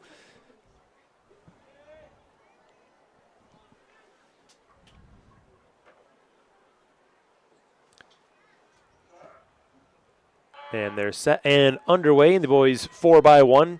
Heat 1 of 2. Good start for Grandville out of the blocks. EK, though, making up ground in that inside lane. Exchange 1. Good for EK. Good for Grandville. And it is neck and neck down the back straightaway. Maybe a yard 2 lead for EK. Grandville catches up in the exchange zone. Good handoff for Grandville. Good handoff for EK. Through 3 and 4, EK a healthy lead. Final exchange, good for EK, and they're off to the finish line. And EK is going to pull away for the win in the 4x1. They'll also finish 3rd as the time comes in at 42.897 for East Kentwood, 43.267 for Grandville, 47.123 for the B team, 48.321 for the C team. So 1st and 3rd for EK, and Heat 2 of the boys 4x1 will be an all EK lineup. So EK's H, F, I, and G teams. That was another thing Dion and Sincere were joking about, is that the throwers will eventually get a 4x1 to run. Well, it's always fun to have a thrower relay. Yeah. I don't know if they got Coach Emiot on board with that one or not, but actually they may have. I see Matthias Granderson. Matthias Granderson is in the exchange zone in turn 1. Sincere Hobson Washington is in the exchange zone in turn 3. So it is going to be a throwers relay for East Kentwood. Fun way to finish out their last home dual meet. So lane 4 is the throwers for East Kentwood.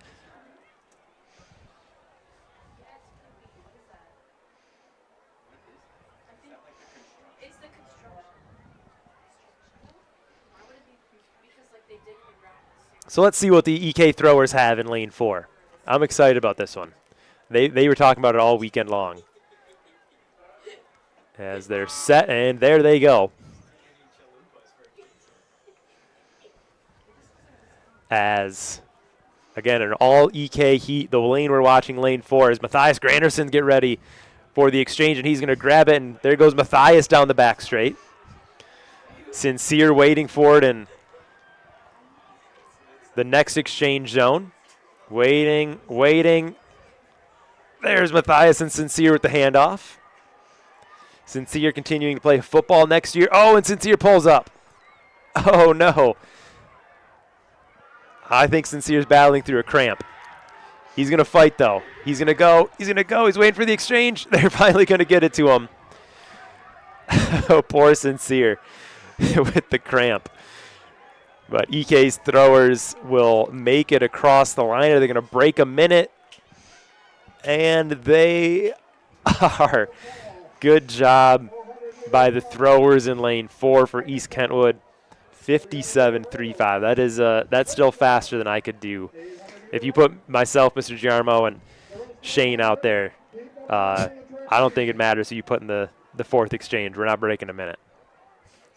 I think that we should probably try that out. Yeah, that sounds great. That sounds good for teacher appreciation weeks next week. That could be that could be a fun little video. We'll race the throwers. I think that'll make it fair.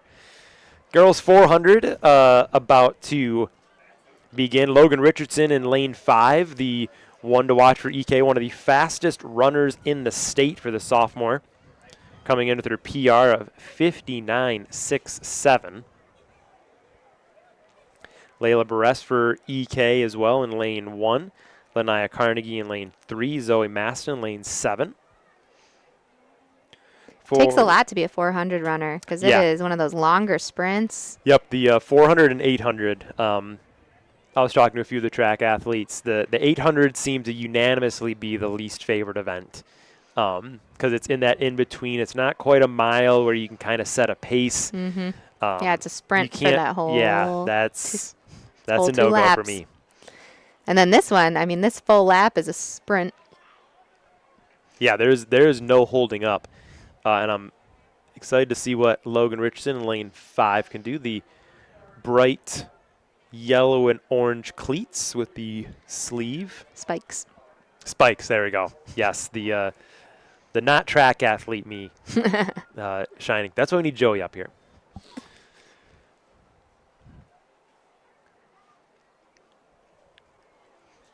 So again, Logan, her PR 59.67. She does not have a season best listed, so I'm curious to see if this is her first attempt this year at the girls 400. For Grandville, their fast time in this one, lane 2, Chloe DeRider with a 106.74 PR. Odessa Bristol in lane 4 for Grandville. Mercedes Decker in 6. Cora Strock in lane 8.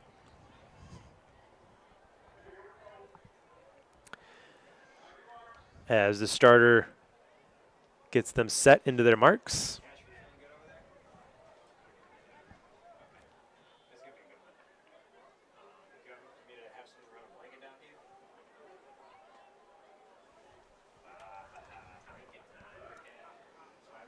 And they're set, and we are underway in the girls 400, heat 1 of 2.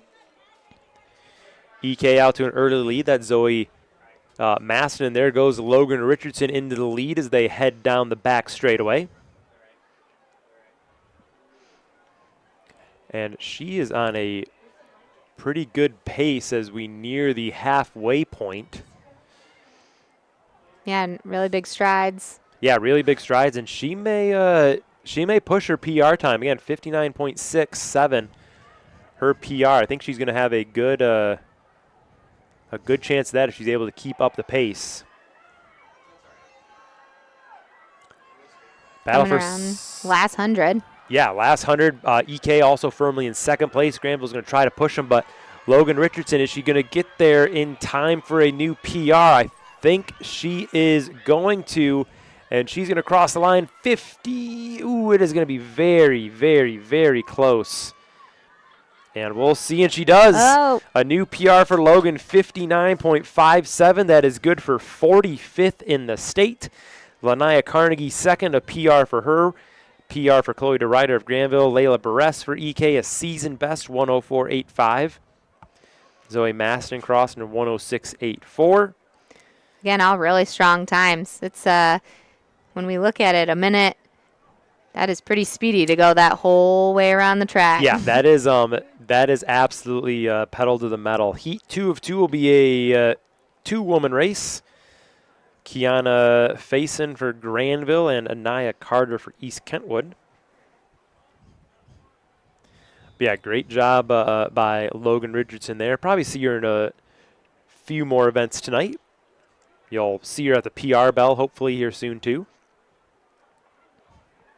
What a fun way to recognize when athletes are. Yeah, Joey and I were talking about that. This I don't think that's normal for. I don't think that's a standard tradition in track. I think that's pretty exclusively an EK thing. Yeah, we didn't. When I was in high school, I didn't. I'm not from Michigan, but we didn't do it, and I think that that's such a fun way to recognize the athletes. Every athlete gets a chance to ring the bell and celebrate themselves too, because that's another big part, right? Being proud of yourself. Yeah, absolutely.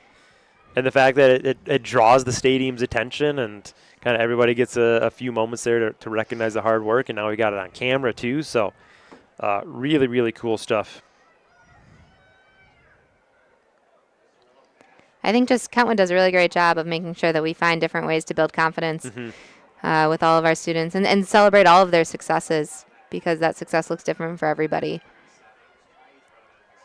Absolutely agree, as Faison takes the lead for the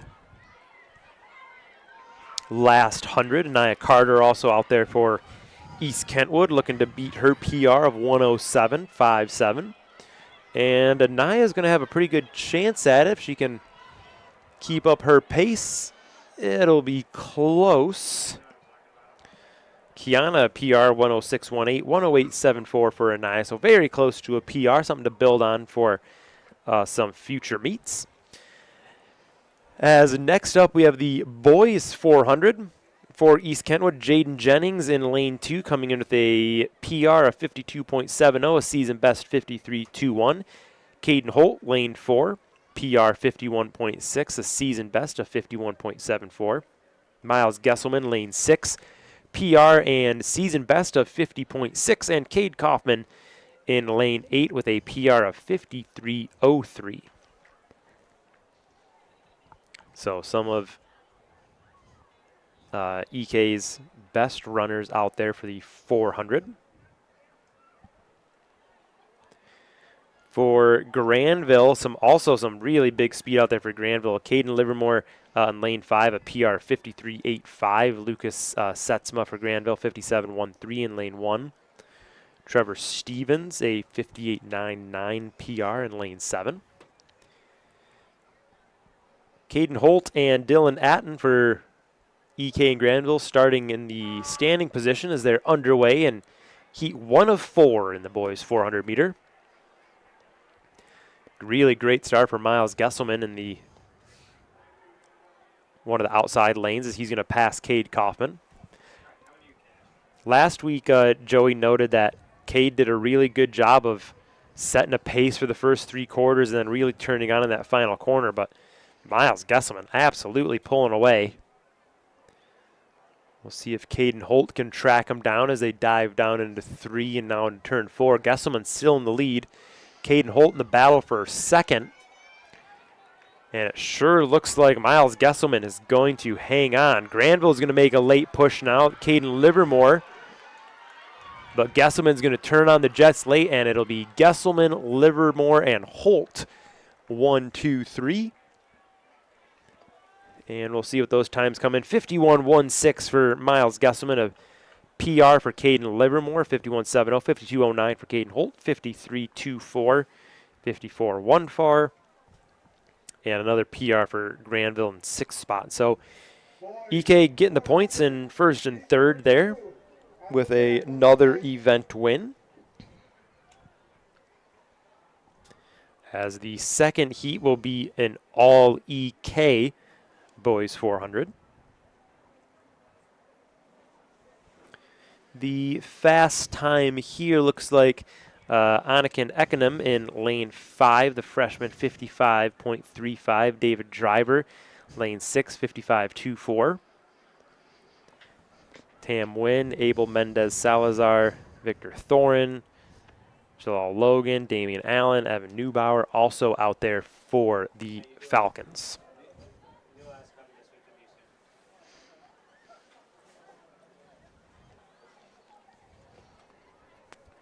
As the temperature continues to drop out there. We did dodge the rain, though. Well, so far we're dodging the rain. It's absolutely all around us. We'll see if we keep the sprinkles away.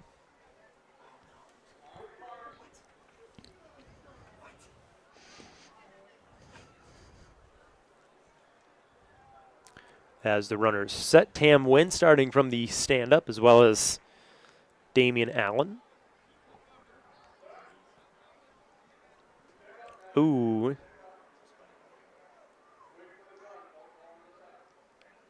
As a little bit of a false start warning. That was lane 7. Victor Thorin kind of fell forward out of his stance.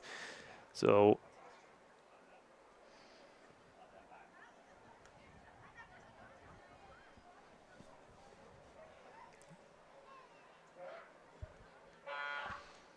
as they're underway in Heat 2.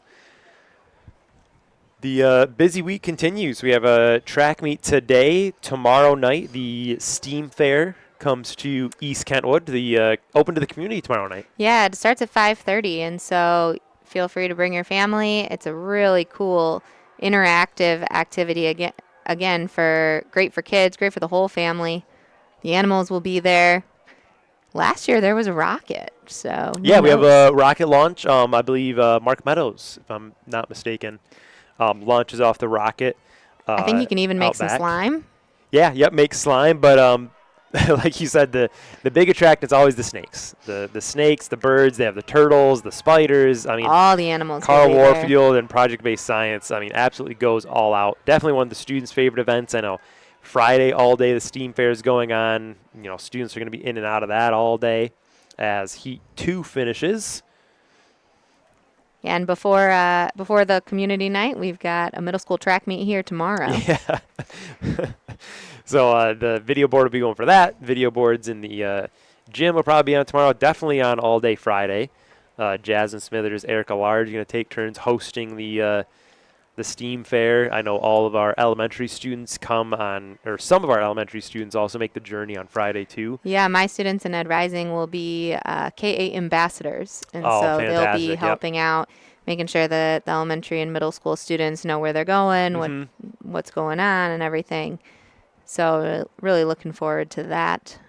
Yeah, Chad Van Houten does a great job of hosting that one. And again, kind of the community support. It's always packed on Thursday. Definitely always packed on Fridays too. So and really cool to watch the cumulative projects that students have been working on. Some really great research. You know, you kind of think of, you know, oh, it's a science fair project. I'll drop a Mentos into a, you know, Coke bottle. But no, there is some really, really in-depth research that's, you know, really, really impressive to see. And again, it's just kind of one of those things. You take a project-based science class, you take an AP science class at East Kentwood, you kind of discover your love and passion for it, and that's something that can really carry you on to the next level. Yeah, and in classic EK fashion, we've expanded it beyond just science, so it's full STEAM. Yes. Meaning that they included art in the last couple of years, and so I think one of them even, one year they made, the wood shop made mini golf. Yeah. Putt course that they built, and so super engaging, again, kind of targeted towards kids and families. Yeah, they had the putt-putt course. I know ABC Orchestra and Band is there with their instruments, you know, showing off the skills they've learned. I know Olivia Miller was a big proponent of the STEAM aspect and getting the arts included, the science, technology, engineering, arts, and math. Robotics is always there with a couple of robots. EK Redstorm Robotics, one of the best robotics teams in the state. Just a ton of support out of them from the community, and that's another one that goes all out for these events. The robots they're able to construct that go around with candy bowls on top, and they'll pull up to little kids and ask if they want candy out of the bowl on the robot.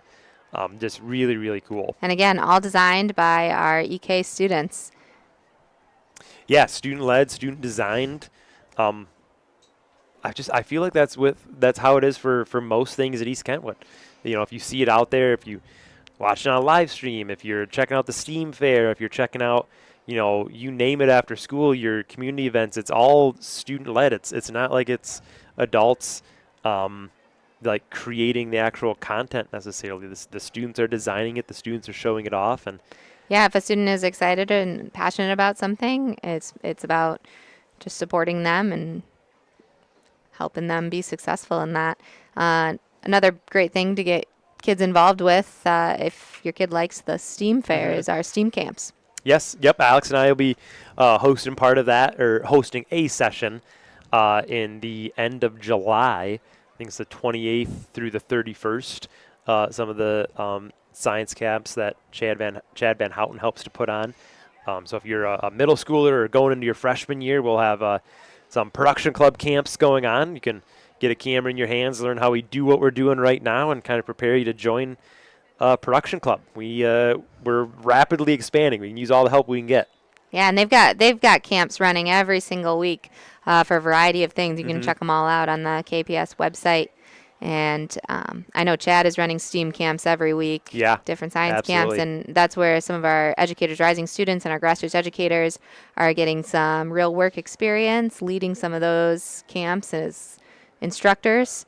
And our community elementary students can come, and a really affordable price. Yeah, absolutely. And certainly the science and tech aspect and the arts aspect is big, but we have dance camps throughout the summer, football, basketball, etc. Those ones are obviously always popular, but I think the coolest ones by far are what you mentioned, that the science, the technology, those aspects of it are the ones that really can stick with kids and really hook them, because now all right, as a freshman, I want to do X, Y, and Z. So now you work on that, and when you come to the 10-12 building, you know what electives you want to take.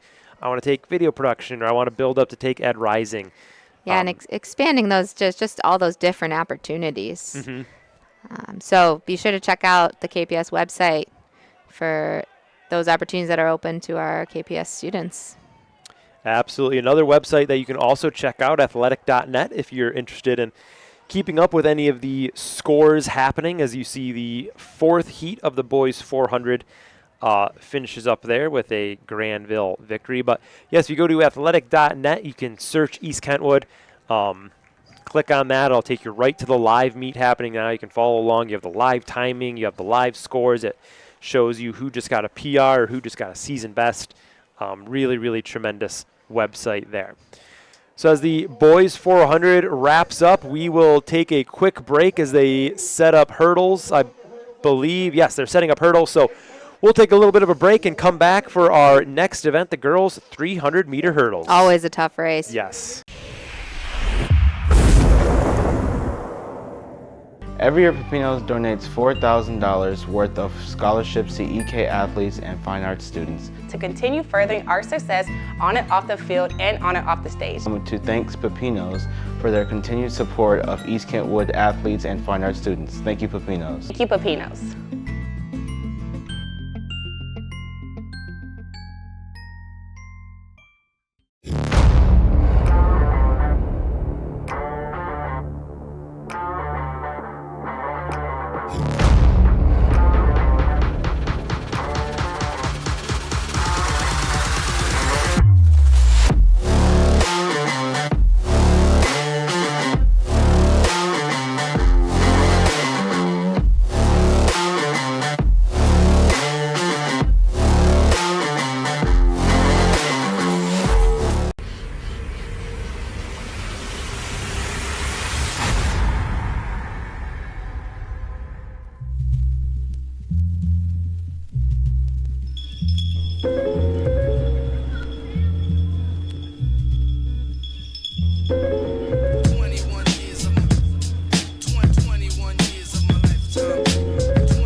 Okay, we're back at Falcon Stadium. Preston's taking a little break here, so it is Alex Jarmo and Jasmine Ramahi going to take you through the 300-meter hurdles, starting with the girls. And then looks like we have 2 heats of the girls and maybe 2 heats of the boys. So, Jasmine, any thoughts today about the track meet, how it's going? Which I know you guys have talked a lot of stuff. What about middle school pole vault? Yeah, so I coach our middle school pole vaulters, and then our middle school swim and dive, and those actually kind of go hand in hand. We talked about that before on the live stream a couple track meets ago, how air sports seem to go together, because we're talking Brooklyn Zylstra. Yeah, it's a lot of body awareness. Mm-hmm. You got to be comfortable being upside down, being up in the air. Absolutely. And, I mean, pole vault is a sport where you got to be really, really strong, and like your arms got to be strong. You got to have a tight core, because when you're running, it's really important. You're carrying that pole as well. So this is our second year having middle school pole vault, and it's been great to watch the program grow. Right now, our lead middle school pole vaulter is out of Valleywood, and he vaulted 8 feet last week. Wow, so, that's great. Yeah, we got another meet here tomorrow at Falcon Stadium, so we'll see how it goes. You got to be fast enough where if you're going into the wind and you pole vault, you don't fall backwards. That is true. That thought has actually gone through my head before. Especially because once you get some of those heights, you're really getting up there.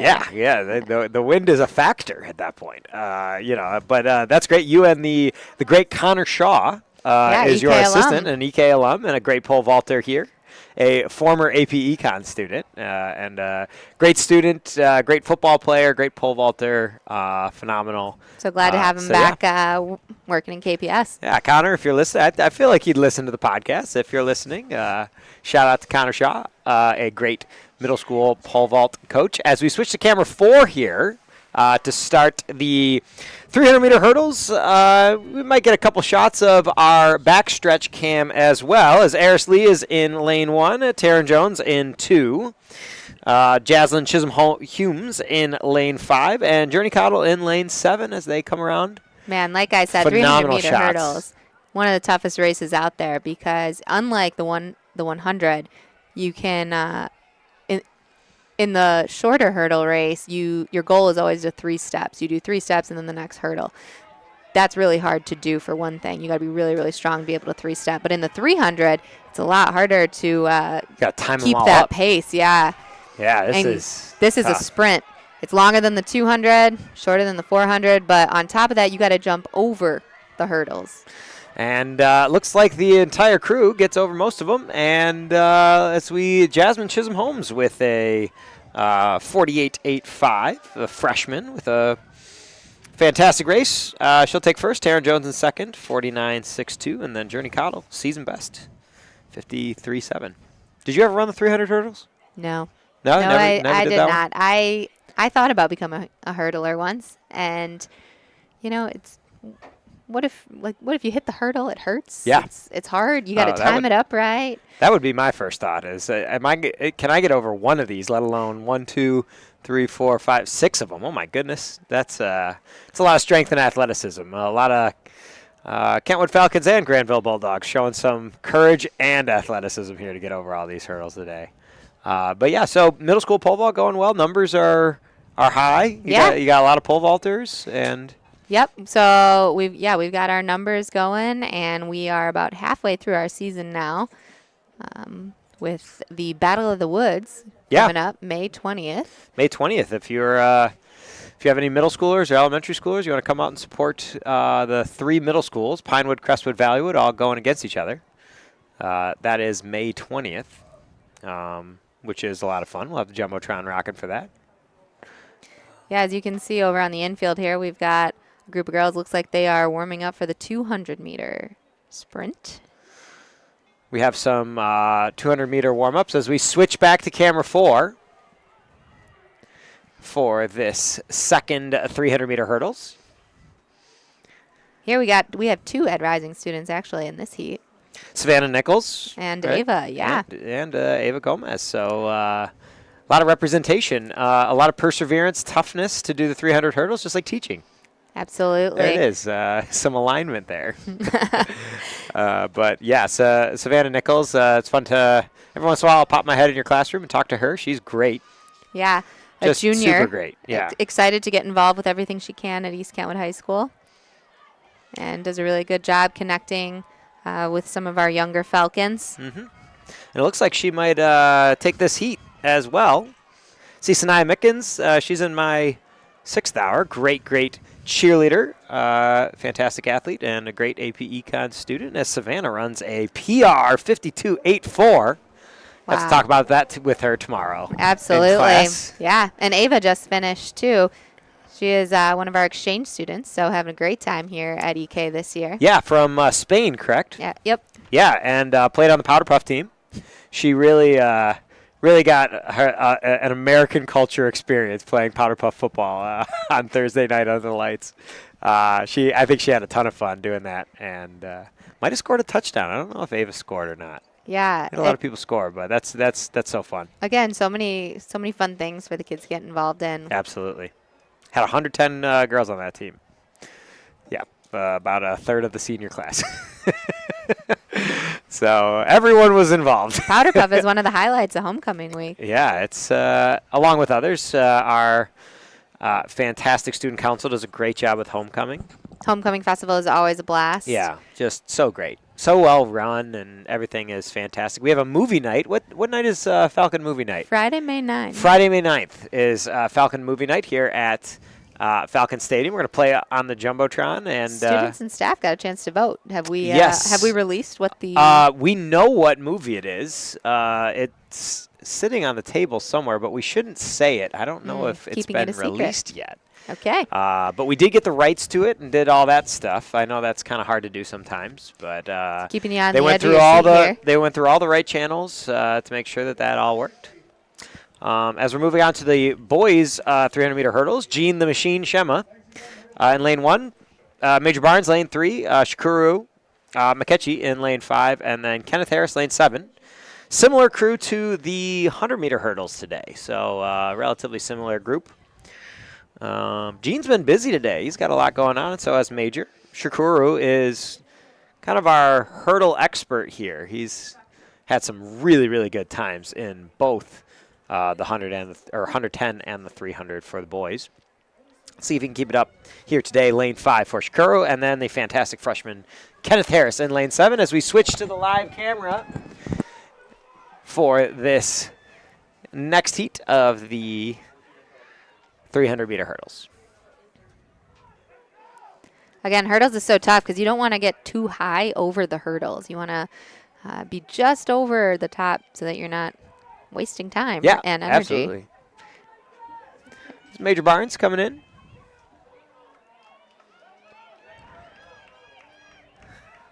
I think one of the cool things about hurdles, though, is because it's a skill, there are a lot of tangible ways to get faster and better that technique to drop time.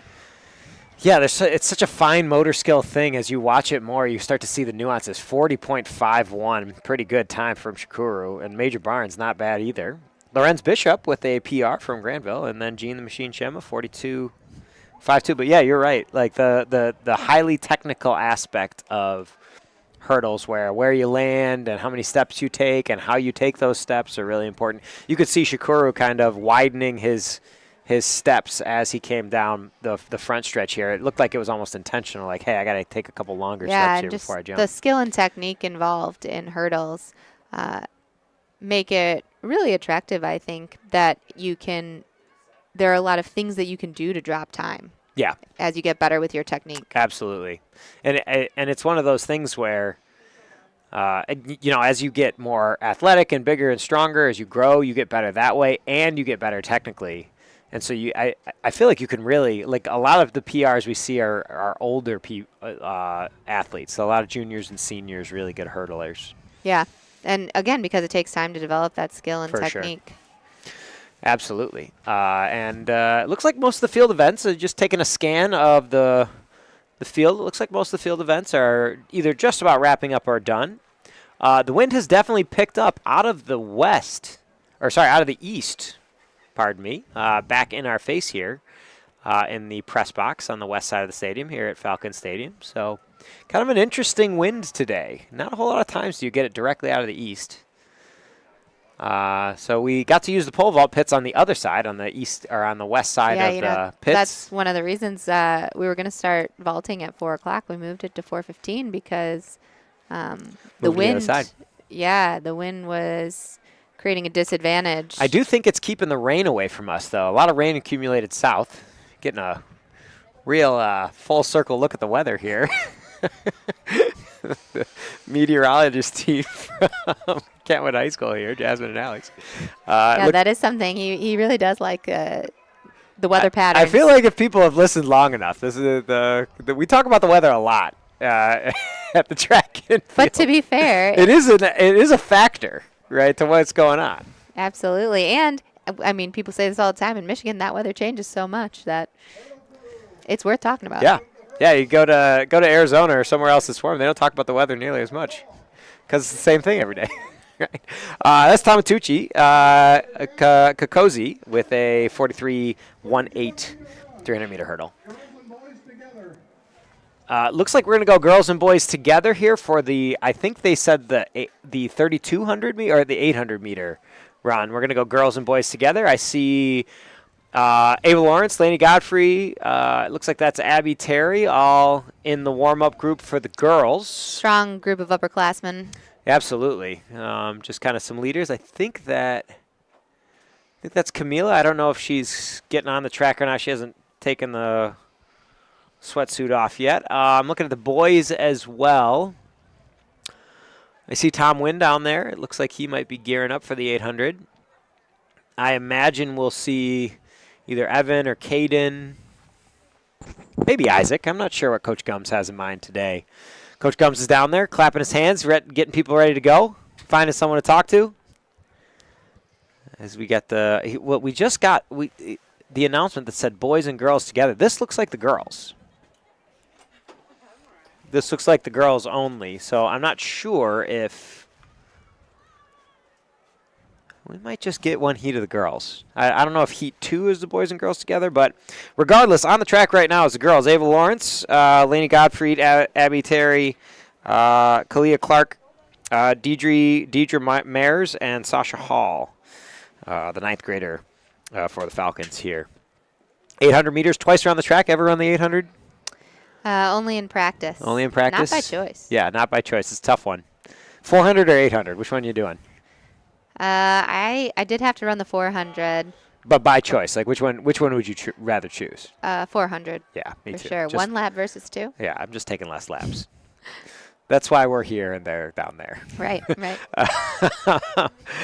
As we get started here, 15 seconds into the 800 meter, and Ava Lawrence with maybe the best stride on the team. I feel like Ava's running technique is just perfect. We're just watching it. It just seems perfect. I don't know exactly what perfect running technique looks like, but yeah. I feel like it would look like that as we get the looks backstretch like cam. Pace. Nice job by Cash. He's our backstretch cam coordinator. Really looking good as Ava sets the pace here. Laney in second. As we're looking for some more PR. PR has kind of cooled down here on a PR Wednesday. It was really really moving there for a second in those heats of the 100. But things have gotten a little windier, things have gotten a little cooler, and the meet seems very much in hand right now if you look at the team full scores as we wrap up lap number 1. Looks like the pace is around 110 and change for the leaders through 1 lap. That's a pretty good pace there for the 800. Yeah, I think we were talking earlier that when polled, the group said the 800 was one of the most difficult races. Absolutely. Because it's a sprint distance. Yeah. Distance runners run it, but it's a sprint. We were talking about, so 400 meter is a dash, right? The 400 meter dash, that's what they call it, right? And so that's when it flips to the 800 meter run. Correct? Yeah, I guess I've never really thought about that. I don't think anybody. I don't know who calls it the 800 meter dash, but maybe we should start. Nobody calls it the 800 Maybe we should start that. I don't know if that's it. I don't know if the distance coaches would want us to call it that because it's not what it is, right? You want to have pace. Speaking of pace, Ava Lawrence setting the pace here down the front stretch. And are we going to PR today? Ava Lawrence, former PR, 225 and change. And it looks like she might do it. I think that's going to be a PR for Ava Lawrence by a few seconds. Laney Godfrey also probably with a PR on a PR Wednesday, 2 for 2 for the Falcons. That's fantastic work. Even though the meet's in hand, still pushing it there. Laney and Ava pushing each other. And as all 3 of the athletes that have already finished exchange some fist bumps. Well, and with Laney being a senior, this very fun that she was able to PR in this last dual meet at home. Mm-hmm. Yeah, senior night for Laney with PR. That's back-to-back PRs for Laney on 2 different days. Abby Terry with a good time. And Kalia Clark as well. Both finishing with fantastic time. Sasha Hall with a PR. And Deidre Mayers with PR as well for the Falcons. So 4 PRs in the first heat of the girls 800. I think the first and only heat of the girls 800-meter run. That's great to see because our winter running club, they work so hard. And I know most of those girls are in winter running club. So throughout the winter, they're outside running. And Absolutely. Just working. And so through 12 events scored, on the boys' side, the East Kentwood Falcons 83, Grandville Bulldogs 13. So the boys meet very much in hand here. Looks like the boys are going to take it. And then 12 events scored on the girls' side. East Kentwood 83, Grandville 13. So the exact same score for both the boys and the girls. I don't know if that's a... Oh, nope, that is not a typo. That was actually a real thing. The exact same score through 12 events scored. The 13th one just comes in for the girls. The East Kentwood leads 91-14 on that side. So some really, really great work by the East Kentwood, both East Kentwood teams as we move through our meet. Let's take a look at some other scores just in different events here. First girls long jump, Maylee Guerrero in first with a 16-foot 2-inch jump. Imani Armstrong in second and Samari Roberts in third. East Kentwood goes 1, 2, 3 in the girls long jump. Boys long jump, Lorenzo Reynolds 22.10, Kenneth Harris 20.06, and then Javon Alexander 20 feet 6 inches even. So Lorenzo, Kenneth, and Javon. As the boys 800-meter starts with Evan Nicolas, one lap in. Evan ran really strong last week. I think mile time was 4:18. So, yeah, a big time day for Evan last week Wednesday. Really led the team, and another one of your Ed Rising students. Fantastic. Yeah. And so what's cool is that Evan actually took Ed Rising as a junior, and so this year he is in a classroom, third grade, 4 days a week, and working with some students and designing some activities, so getting that experience. Really cool for Evan, as he's one of our senior leaders just throughout the school here at Kentwood. Speaking of senior leaders, Malachi Mosley also in this heat. A really interesting heat here with Ethan Quibell, who had a fantastic 800 a few weeks ago. Malachi Mosley and Evan Nicolas. This is going to be a very competitive heat here in the boys. Two of your big-time senior leaders. As Malachi sets the pace, you can see on our down-the-line camera, Malachi and Evan, and then Ethan in third. Wow, what a great shot. Nice job, camera crew, giving us a good look of... And you can really see them picking up the pace here in this last 100. Absolutely, and here we go. We're going to come down the front stretch. It's Malachi first, Evan second, Ethan third. Evan's trying to kick it at the end. They both got a kick. Malachi and Evan neck and neck here with 20 meters to go, and it's going to be, I don't know. We're going to have to go to the results. This might take a second here. I think Justin and Ashley are going to have their work cut out for them. They might have to go to the board and go frame by frame. And it's Evan with the win. Evan Nicolas, 157.321. That's Michigan's 15th best time of the year and a season best for Evan. Michigan's 15th best time of the year, Malachi Mosley with a PR, 157.322. So they were 1/1000th of a second away from each other. Again, Evan Nicolas, 157.321. Malachi Mosley, 157.322. You can't see it in athletic.net because that only goes to the 100th.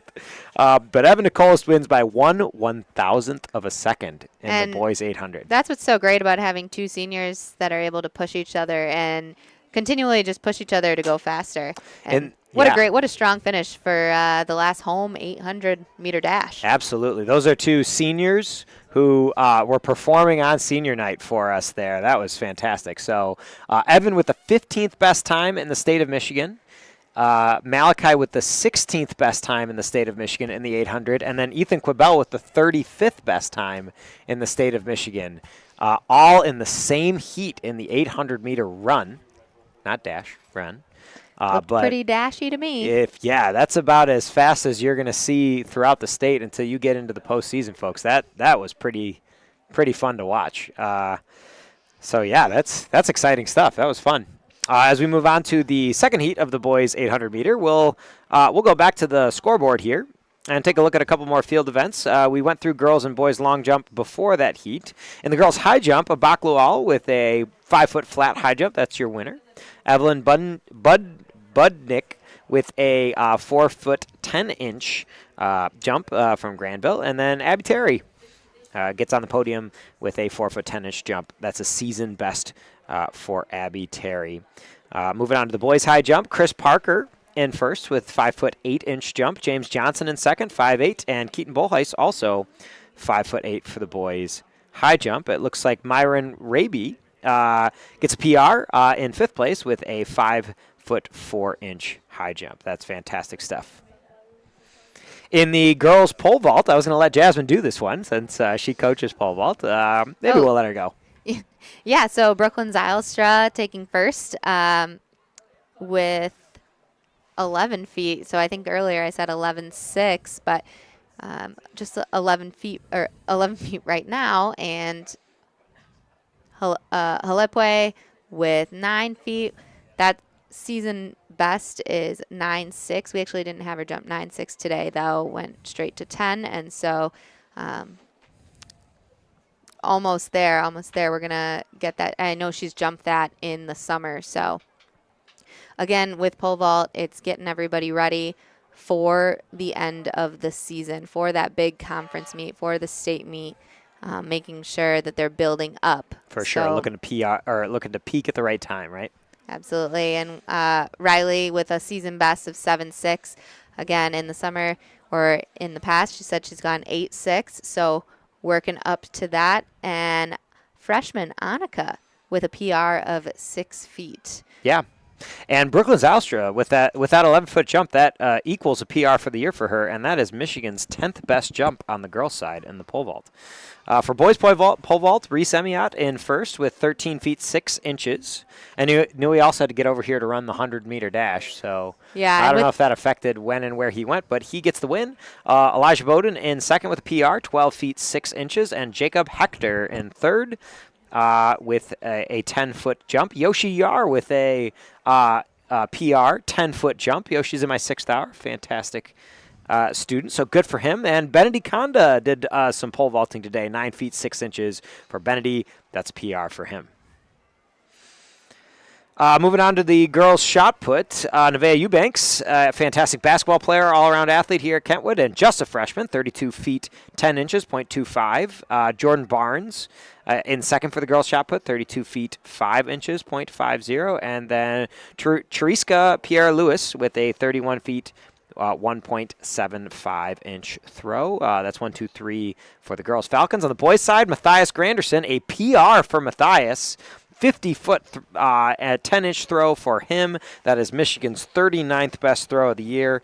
Giovanni Overstreet in second with a 45-foot 11-inch throw. And Dion Doris in third. Fantastic work, Dion, 45-foot 0.50-inch throw. Sincere Hobson Washington with a PR as well.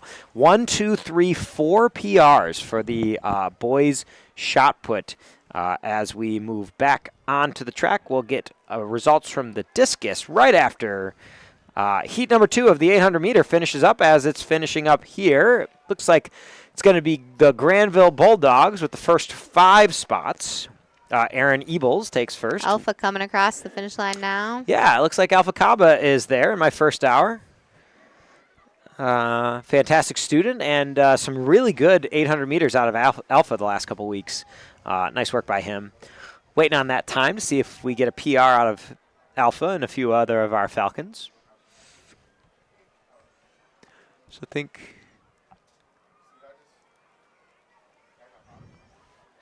I see Leo down there too. I think Leo was in this heat as well. Alpha Kaba with a season best.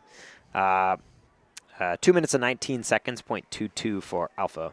Oh, Tom Wynn. I did see Tom Wynn down there. Tom, nice job with a 2-minute, 25-second, .74 800-meter run. That's a good run for Tom. And Connor Terry in that heat as well, 9th grader. 2 minutes and 30 seconds, .26. So good set of runs. Waiting on Leo's time here. A lot of runners in that heat. That was a big heat. Oh, Leo with the PR.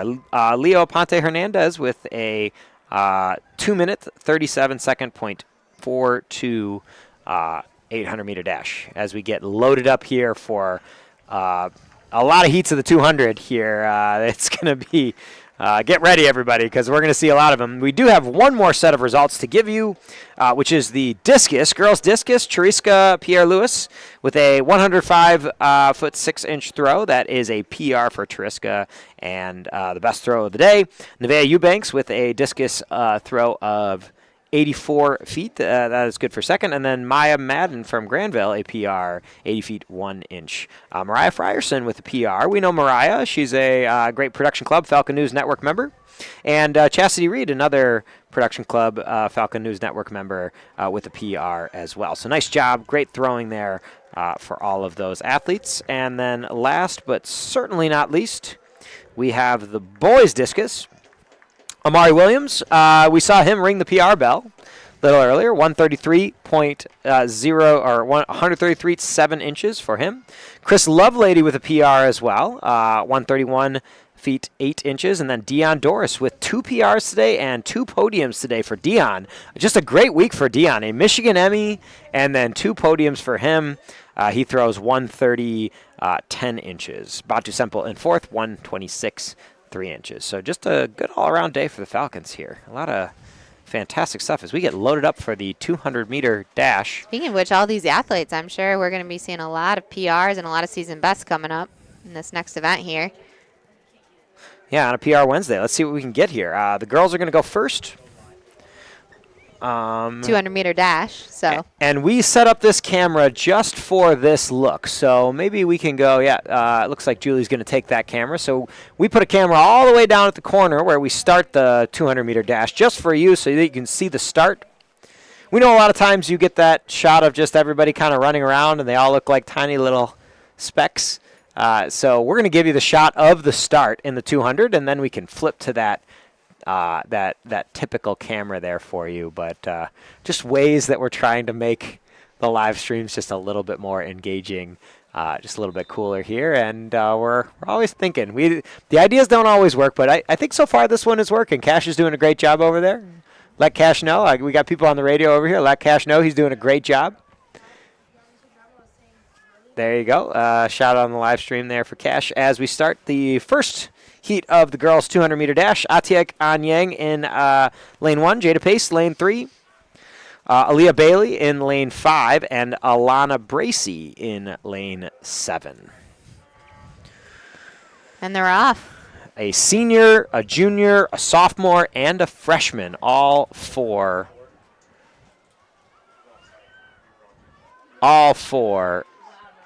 Oh, no, it looks like we only have 3 in this heat. So I don't know if we had a scratch potentially.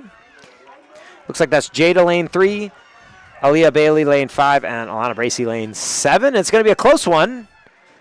Again, down to that finish. Looks like it might have been Alana. Yeah, it was. It was Alana Bracey, 25.75. That's a PR for her and the 30th best time in the state of Michigan this year. Jada Pace, 25.95 right behind her, 36th best time in the state of Michigan, and that's a PR as well.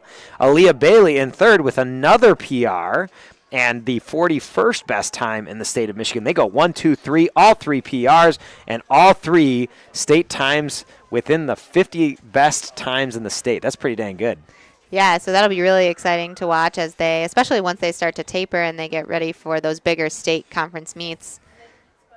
Absolutely. You can tell how excited they are. We're kind of watching them as they walk off. Yeah, they were all celebrating all together. 3 kind of embracing each other. They really pushed each other on that race. That's really fun. And again, so powerful to have so many athletes that can push each other. And that's absolutely. It's one of those things where you get people out there that are constantly competing and they know that they have to keep getting better in order to stay on top. It really forces you to work hard, even in practice. Absolutely. As we start the second heat of the girls' 200-meter, there's the start. Fantastic work by our camera crew.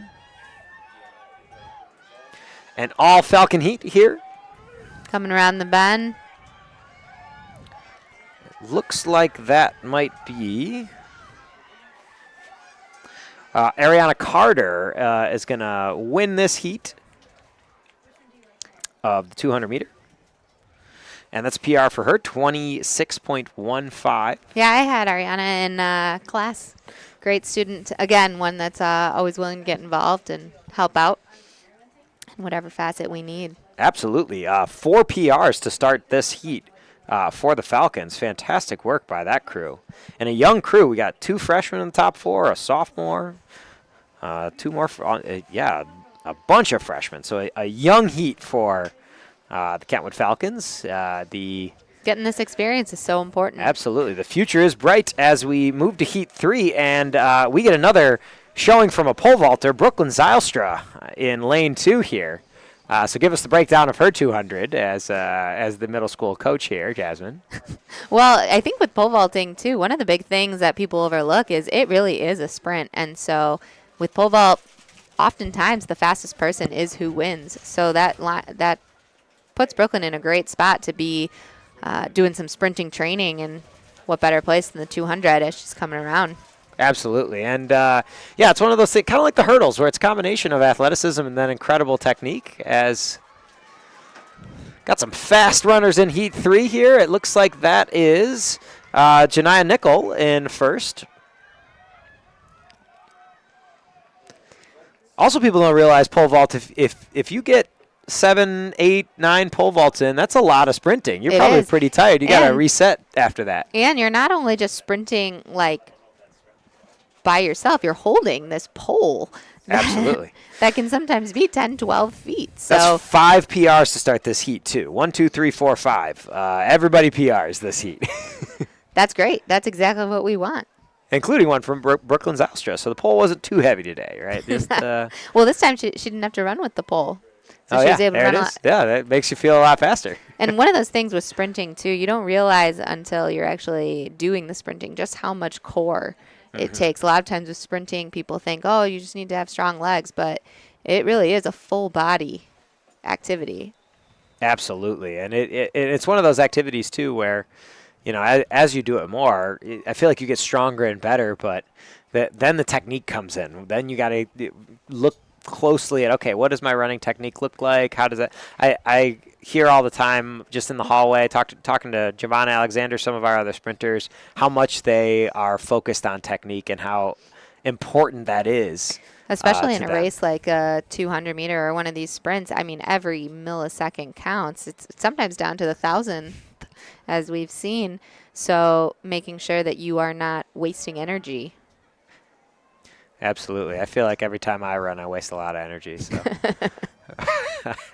I know exactly how they feel as we start heat number 4 of 11 of the girls 200 meter dash. Thought we might get another appearance out of Joe Marsiglia. I don't know where he is. He might be back up here. He might not. He does a great job. Not only here in the commentary booth for us, but outside on the field doing all kinds of jobs. So thanks a lot for Joe doing fantastic work helping Kentwood track. Just saw Cabria in that heat. I had her last year as well. Absolutely. So, always fun to follow former students. For sure. Jasmine Silva, one of our great Falcon basketball players with a PR today. Cabria Kimball, senior with a PR on senior night here at Falcon Stadium. We slowly get the sun starting to fade a little. We have turned the lights on here at Falcon Stadium. The Falcon News Network crew has ambitiously installed LED lights and red floodlights behind us, so it looks like the Death Star in here when it starts to get dark out. One of just many fun projects that we have endeavored. So if you look up at the press box and you see a big red glowing light, that's us. This is where it's coming from. Yeah, that's some people would call that like extra, right? Can we get maybe a shot of the PR cam? It's too dark. Fantastic. As we get another round of girls 200 meter dashes, it's heat number 5 here. Oh wow, a lot of my students in here. I've had Sella, Grace. So Ashanti? 2. Ashanti Yarborough, lane 4, is a Angelina fantastic too, I had. Falcon News Network Production Club member. And that's a PR for Ashanti. Nice job, Ashanti. PR. Angelica McCroy as well. Or Angelina McCroy, sorry. Mm-hmm. And Sella, season best. This is the perfect meet to do that. Last dual meet here at Falcon Stadium this season. Absolutely. Angelique Pascal with a PR. 30.91 for Angelique.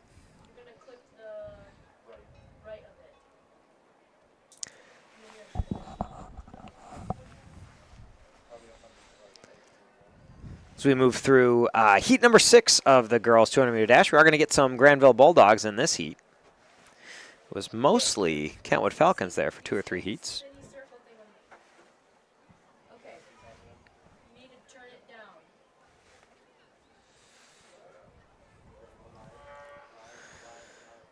And as we just talk about,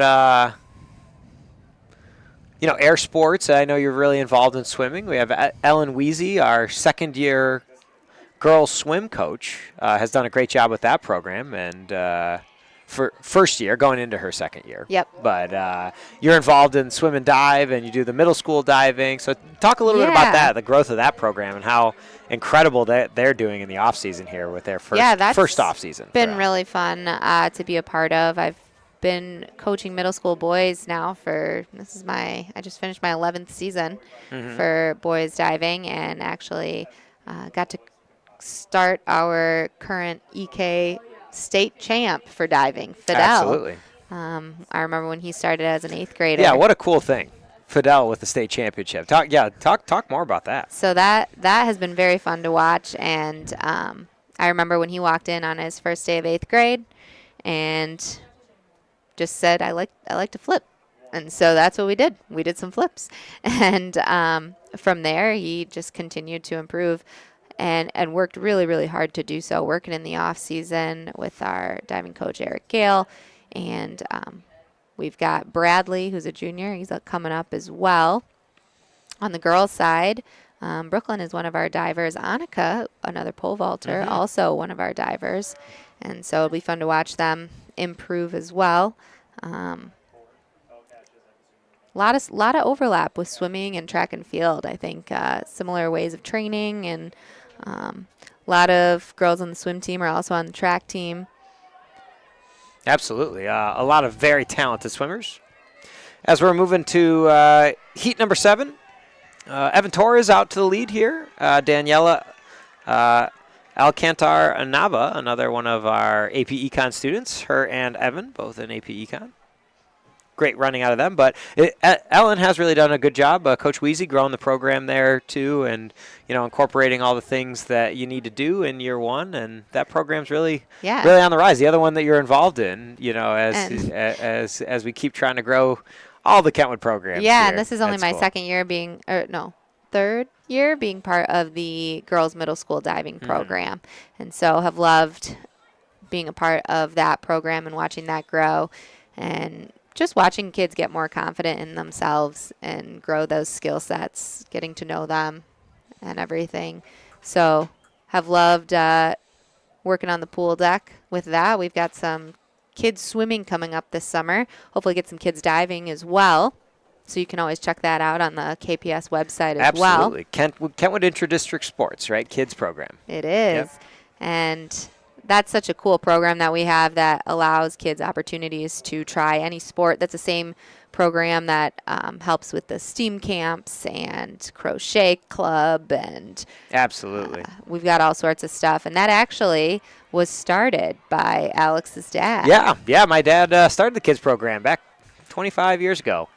And it's been something that has helped a lot of kids get involved in sports, and for a fraction of the cost. And you get varsity level analysis and coaching and support, but you get it for a fraction of the price. We know parents know how much it costs to do anything in the sports world nowadays that doesn't have to do with your interscholastic sports. And so instead of paying thousands of dollars, you can get involved in a kids program, see if the kid likes it first, and get some great feedback and some great coaching while you do it. And that's what's one of the things that's so great is not only do the kids get coaching from the varsity head coach and get to know those coaches, but they also get to try out a new sport. And we've got all sorts of different options for the kids program that they can try.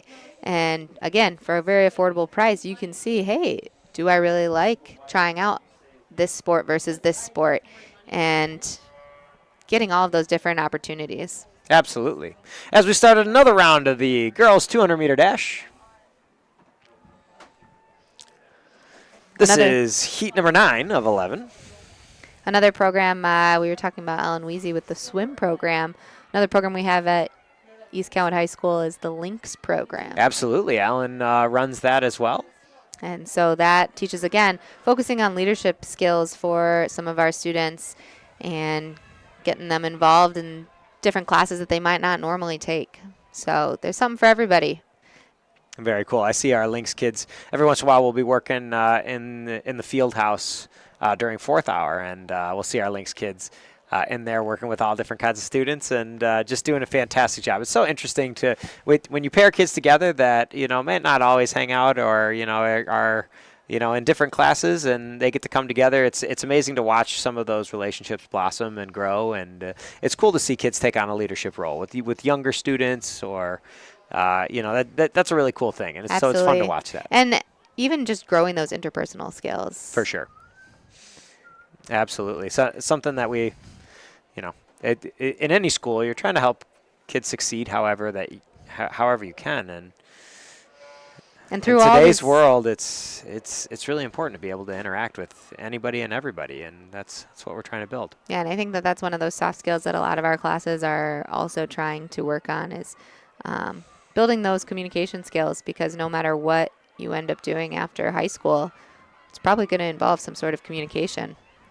Absolutely. It's hard to predict sometimes what kids are going to end up doing. It's funny. I don't know if you've experienced, I'm sure you have, but kids come back in your classroom and they say, hey, now I'm doing this. And you're like, wow, I did not know you were even interested in that. Yeah, I spent a whole year with you, and now you're doing something completely different than, what my class or what your interests were at the time. And so teaching those skills that would translate to just about anything, something we're always trying to do. And Alan does a great job with our Lynx program, getting kids all kinds of experiences doing those things. Yeah, and it's always fun when kids come back and, share what they're doing post-high school. Absolutely. And, whatever facet that might be, but always great to know that we're helping build that confidence so that they are willing to take those risks and try something new. Absolutely. Really cool. As we get an all Grandville heat here to wrap up the girls 200-meter dash, and then we're going to move on to the boys. Lots of boys down there. So not sure how many heats we're going to get, but it's looking like a popular race today. A lot of boys running the 200 means a lot of PRs coming probably. Hopefully. That's what we're looking for here. The PR camera's still out there. Bell is still ringing every once in a while, and we're enjoying a night at Falcon Stadium. It's a beautiful, calm night. Starting to get a little chilly, seeing the blankets come out. Not too many, though. Yeah. Well, and one of the things that's so great about this sport in general is the ability to PR and to get those season bests and celebrate your personal improvements. Absolutely. And everybody gets to participate, right? Sometimes it's hard to, in sports where you don't get to play a lot, or maybe you're not the very best, so you're not in the starting lineup. It's hard to tell when and how you're getting better. And to measure that growth. And in a sport like track, you get to see yourself grow and get better, and you get to translate hard work and dedication and commitment into results. Yeah. And those results don't always come right away, but it's important for young people, for 16, 17, 18-year-olds to 18-year-olds to see that. Absolutely. And that's something that as a coach myself, I always really fixate on, well, are you better than you were yesterday? Absolutely. Are you working harder than you were? How can you know, are you better than you were yesterday? And that's really all we want to do, is because we want to get better each day. And again, another thing that translates so well to life and the way things go in the real world. Oftentimes, you work really hard, good things happen. As we move to the the boys 200-meter dash. Javon Alexander, lane 3, Donovan Rubens, lane 1, and Devin Roten, lane 5, the only 3 Falcons in this heat. You see our brand new camera, the backstretch camera run by Cash. He's doing a great job with it. So you get to see the start of the 200 and the first 5 to 10 steps for these athletes, and then we'll show you the camera that comes around the corner and gives you all the way to the finish line, including results. So trying to help everybody get new avenues to consume and enjoy the and track. really cool that the students are the ones who are leading this charge. We've got Julie working with all the cameras. Yep, Julie, our live stream production manager. She's in charge of the executive producer for the live stream, so all the shots that you see are her. It looks like we had a big-time change-up in the lineup here, so this is not the same lineup that we were given. That was 1 Grandville Bulldog and 3 Kentwood Falcons, and I don't know if a whole lot. Oh, okay, so that was Devin Roten and Donovan Rubens. Donovan Rubens with the PR, freshman. Really good work, Donovan.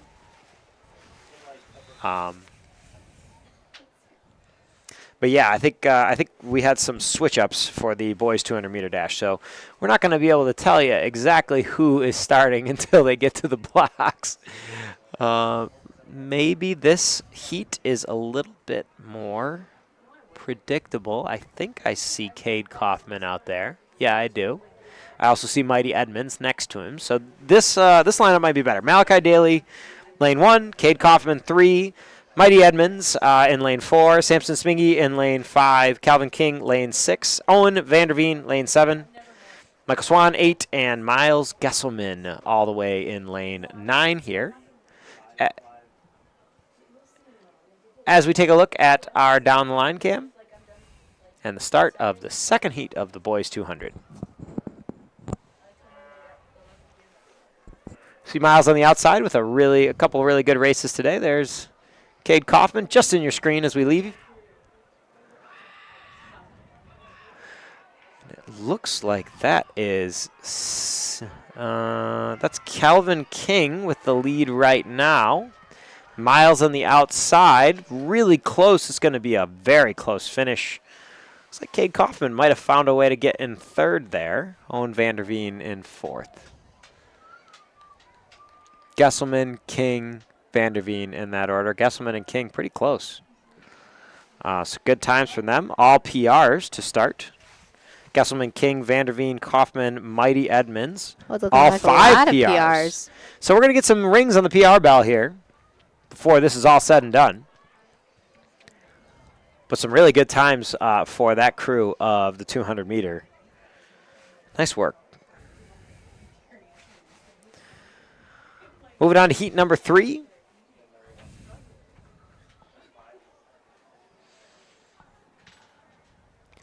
Yeah, it's fun to watch them get better, and it is incredible to watch how much better they get from the first meet even to now. Absolutely.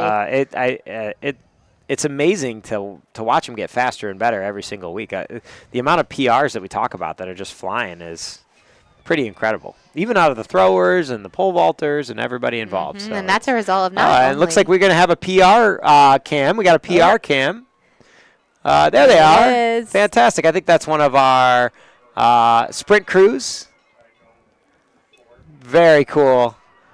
Nice work. We can go back to them now because it looks like we got a false start in that heat. And those PRs are a result of not only just some strong work at practice, but intentional choices that these athletes are making, drinking enough water, making sure they're eating enough, making sure they're eating the right foods.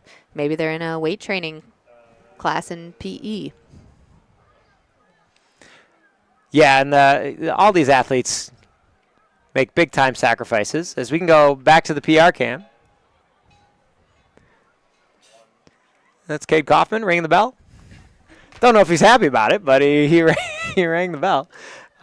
We did have a false start in the first try of the heat 3 of the 400-meter, or 200-meter. But we're off now, and looks like It is Jaden Jennings with the lead here, coming down the front stretch. Looking really confident. Yeah, absolutely. Leading into the finish. Arms pumping. There Nice you work, go. Jaden Jennings. I got to believe that that's a PR for him.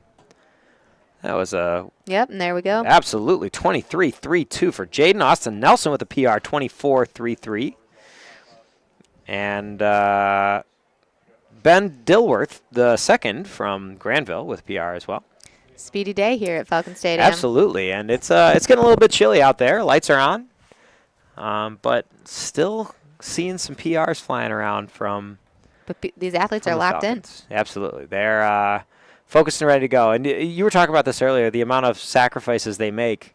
I think people would be surprised how intentional a lot of our athletes are about what they put in their body and how they hydrate and what they eat. It is something they very much care about and something that they're focused on, making sure that they get enough food and that they're eating good food and it's nutritious. I noticed my runners all the time, they have the big water bottles and they're just constantly drinking water and getting hydrated. And I've even had some lessons from them about how important that is. They're like, hey, Mr. Jarbo, this is really important. This is something, we obviously care about. And I know so we got to be intentional about it. Our athletic trainers do a really good job of that as well. Absolutely. And when we hosted our Girls and Women in Sports Day back in February, our athletic trainers, Cassie Ostindi and Maddie Willer, did a whole segment on nutrition and injury prevention. So making sure that we are focusing on the whole athlete. Very cool. PR for a group of freshmen there. Zeke Farrell and Tyron Harris go 1-2 in that heat of the 200, and 2 PRs for them. Both times in the 24s. Aiden Belton and David Lung also with a PR and a season best, respectively. So good work by that crew. Some fantastic running. A really fast set of 200-meter heats on the boys' side. It's been PR after PR for this crew. So I don't know what. They've been drinking lots of water. Just getting ready to go here. They were their bodies, ready. Making sure that they're warming up. Absolutely. Because I know that the warm up and cool down, they're not always the most fun parts, but they're extremely important when it comes to running your best time, taking care of yourself. Absolutely. For sure. As we are full under the lights here now at East Kentwood. A beautiful spring afternoon turns into kind of a golden hour evening with the lights on. A lot of family fun here. A lot of people still here. The concourse is busy and people are hopping around doing lots of stuff. Normally at this time in track meets, you see a lot of people really bundled up. Not quite at that level right now. You see some blankets out, but we're still happy. Yeah. See all the throwers down there running around. It seems like the throwers are always chasing each other around. I don't know what's going on. Looks like we got another PR cam. I don't know if we want to go to camera 5 there, Julie. Camera 5? They're not ready yet. Okay, they're getting everybody ready. So now we have specific PR cams. It looks like that's Evan Torres down there celebrating her 200 PR. There it is. Nice job, Evan. Really good, really good. And there you go. We're up on the Jumbotron. That's so fun. What a cool thing to have these kids be able to celebrate that. The great accomplishments that they're making. Another heat of the 200. Caden Cox, freshman in this heat, football player. Jaden Ward, DeRice Brown, Jaden Brewer, and Zane Adebayi in this heat. Mostly Falcons, but a few Bulldogs sprinkled in.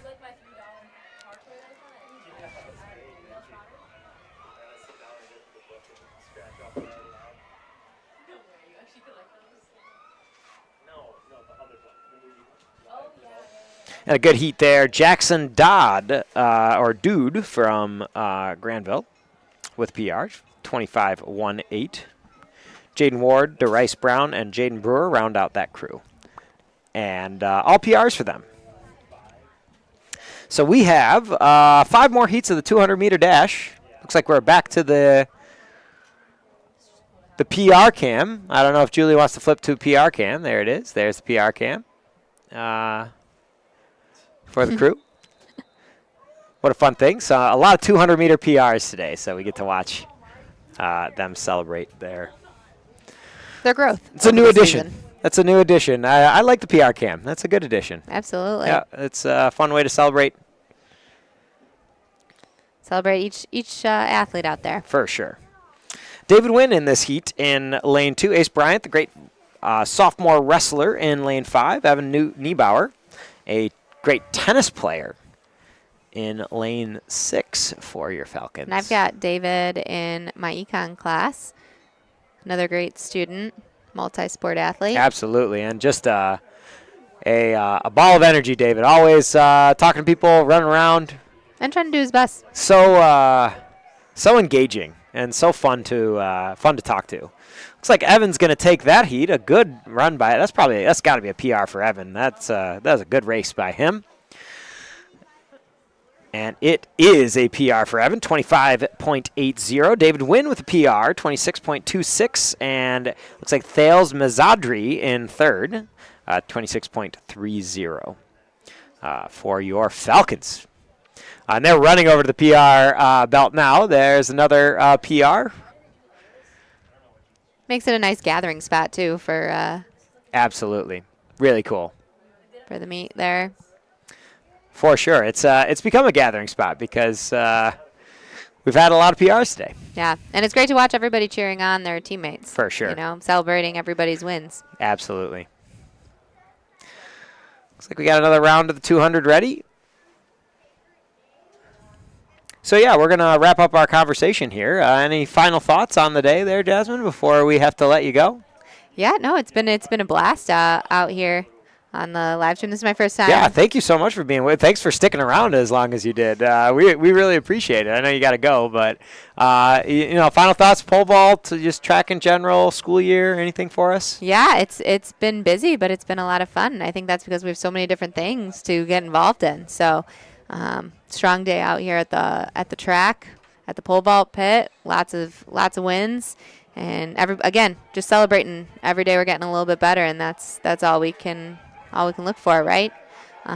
In the classroom, we're doing all sorts of fun things, and Ed Rising is growing. So if you or anybody you know has ever considered pursuing education as a career, definitely think about signing up for that class. We've got 10 elementary schools open right now, 11 next year. Absolutely. We had a conversation with Sierra the other day about opening a new elementary school, so that's cool. But we've been able to get into or connect with 8 out of the 10 elementary schools, which is super cool. And then next year, try to give some opportunities at Hamilton as well. Just doing everything we can to be out in the community and giving our students opportunities to be leaders in the district. Absolutely. So that's been a lot of fun, and we're in all 3 middle schools. Oh, we got some PRs, celebrations. There's David celebrating his. Absolutely, there it is. So, yeah, a lot of really cool stuff going on, and you seem to be right in the middle of a lot of it. So we really appreciate everything you do at Kentwood.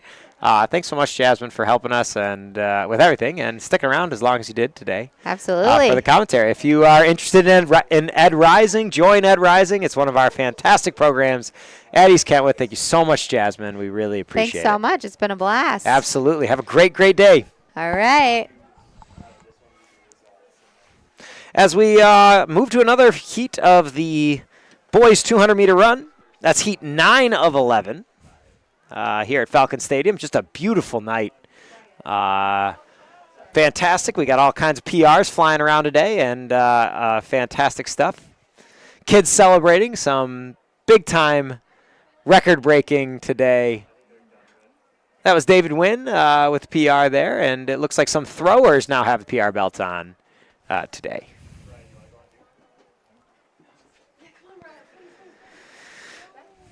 So heat number 10 of the 200-meter is about ready to start, and we're still hanging out with the PR belt.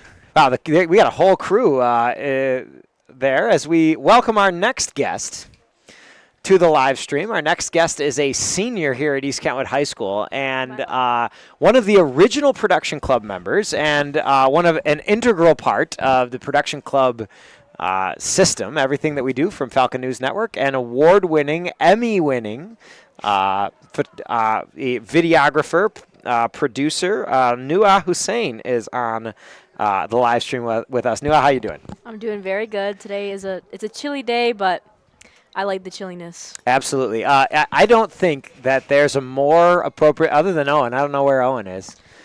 Is Owen down there still working he's a camera? on the camera, Maybe we help Owen. Someone's got to get down there and help Owen out with the camera. But I don't know if there's a more appropriate person to have here in the booth on Senior Day than a person that's kind of been here since day one of Production Club, which is you. Talk a little bit about how this whole thing started and your experience here, working for the Falcon News Network. Yeah, so honestly, I remember the first day that I learned about it. I was in Mr. Donikowski's class, and he talked about, hey, we need a DJ for the football game. And I love music, so I thought it was a good opportunity for me. And I came in, and I felt like I didn't really fit in. But then first game I came to, first ever football game, honestly, I've never been to a football game before. But I came in, and the vibes were so different. And it was something it was the thing that I was looking for. It changed everything for me. It changed my whole life, honestly, and it was just so fun. And now I'm here, I think 3 years later, and absolutely. Yeah. And I don't know if there's a way to fit in the rest of the track meet, all the experiences that you've had and all the things that we've asked you to do. Does anything stand out as something that you over the years of everything from interviewing presidents of universities to being a part of the Grand Rapids Business Hall of Fame Gala to working countless events and winning Emmys and some of the incredible stuff. Anything stick out for you as just wow, that was a great experience, or something that you take away? Honestly, other than everything that I've learned, everything from interviewing to camera work, I think the one thing that stands out is just the relationships that I've built.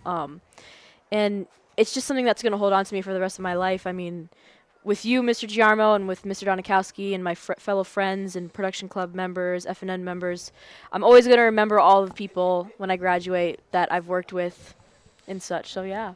Absolutely. Talk a little bit about the personal growth. I mean, I met you, and you were a sophomore, kind of a quiet sophomore, and just kind of finding your way. And you went from that to kind of being the leader of the school in a lot of ways, and being a person who is relied on to walk the state superintendent around when they come, or hey, we have a guest from, we have a teacher of the year guest who's gonna be there with a camera to walk them around and show them his cat. It's probably gonna be Nua, and so we've asked you to do so many things, but all of those have kind of required you to big time come out of a shell and just kind of hey, I got to do this. So talk about some of that stuff, I mean, I've grown a lot. Like you said before, I was very quiet, and I had a lot of social anxiety. I couldn't even raise my hand in class my 8th grade and 9th grade years to ask a question or go to the bathroom. And then my sophomore year, I obviously started Mr. Donikowski's class, and I think the one thing that I have grown a lot is just my confidence and the way I can public speak and speak to people. And just honestly, if you just go out of your comfort bubble and do things that you're not comfortable with, you just learn and you get more comfortable with yourself. Yeah. Would you have ever thought you were interviewing presidents of universities it's as very a freshman? Strange. And I think sometimes people see the interview process when you're in front of a camera as something that's maybe not super candid, or it's a little bit scripted, but it really does require a lot of interpersonal skills, and it requires you to be on your feet quickly and be able to have a conversation with someone in a way that's engaging and interesting, not just for them, but for all the people that are your audience. So talk about that growth as well, because you've interviewed some unbelievable people, and I think I don't know. Yeah, correct me if I'm wrong. No, it's made you a significantly confident person around just about anybody. I remember the first days that I started interviewing. It was just so awkward, and obviously, as you do things, as you practice more, you learn, and I just remember, like, again, the first days of me interviewing, and it was just so awkward and weird. And, you know, I would, after like an interview, I'd go and think about, you know, how can I learn from this? What did I do wrong? Why was it awkward in the first place? And you just learn, you know, you just keep doing the things that you do. And Absolutely. you can, specifically for interviewing, you just got to realize, like, it's just like a conversation, you know, like how we're right now. For We're sure. having a conversation and stuff. Absolutely, and you've gotten really good at it, and it shows. You know, now you're an award-winning journalist, and you've done all these things. So, you know, it's such a great thing. And maybe your advice to, let's say it's a high school freshman. Yeah. They don't have to, like, you know, production club and cameras and this kind of stuff. Where this isn't a plug for us. But your advice, if there's a high school freshman that maybe is, you know, looking for something, maybe a little bit, hasn't found their thing yet, what's your advice to them? Honestly, just do things. And again, like I said before, step out of your comfort bubble. Because when I was a freshman, I didn't know what I was doing. And I was kind of lost that year. I didn't know what to do. I did the same cycle. I would wake up, go to school, go home, go to sleep, over and over and over and over. And then I did something that was different. I signed up for the video production class, and it just, again, changed everything. So just step out of your comfort bubble. Look for things. If you see something interesting and you think that you're not good enough, just do it. You know, you're going to regret it more if you don't do it than if you do it. So, yeah. Absolutely. I try to tell high schoolers all the time, but especially younger high schoolers, freshmen and sophomore, now is the time to grow. Yeah. You know, now is the time to do things and get better at them. And nobody expects you to be perfect right now. We expect you to make mistakes and to learn and to get better.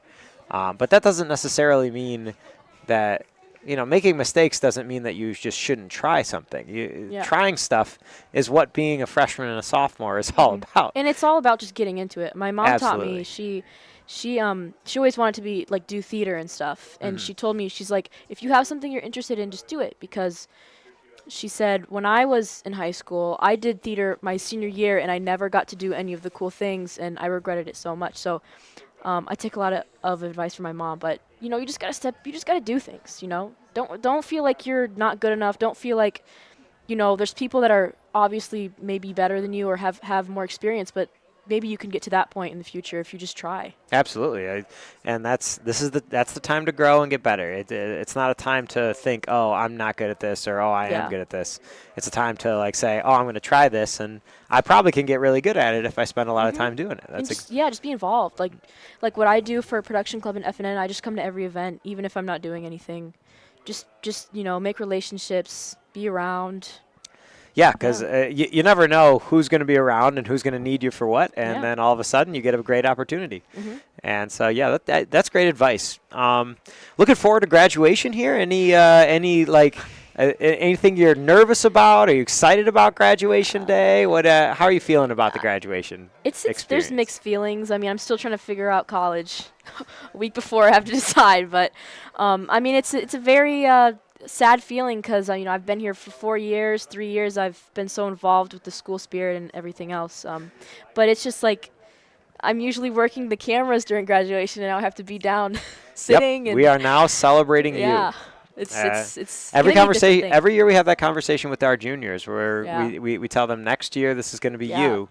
I remember and that it's gonna- conversation last year. It's Yeah. going to go a lot quicker than you think. It's going to happen fast, and so you know, just enjoy the time because if you just look out at what you're seeing here, just all the high schoolers running around, hanging out with their friends, enjoying their time together. This is a very unique experience, and you only get to do something like high school this way one time. And so, you know, you've been at everything for 3 years, so I would say that you took full advantage.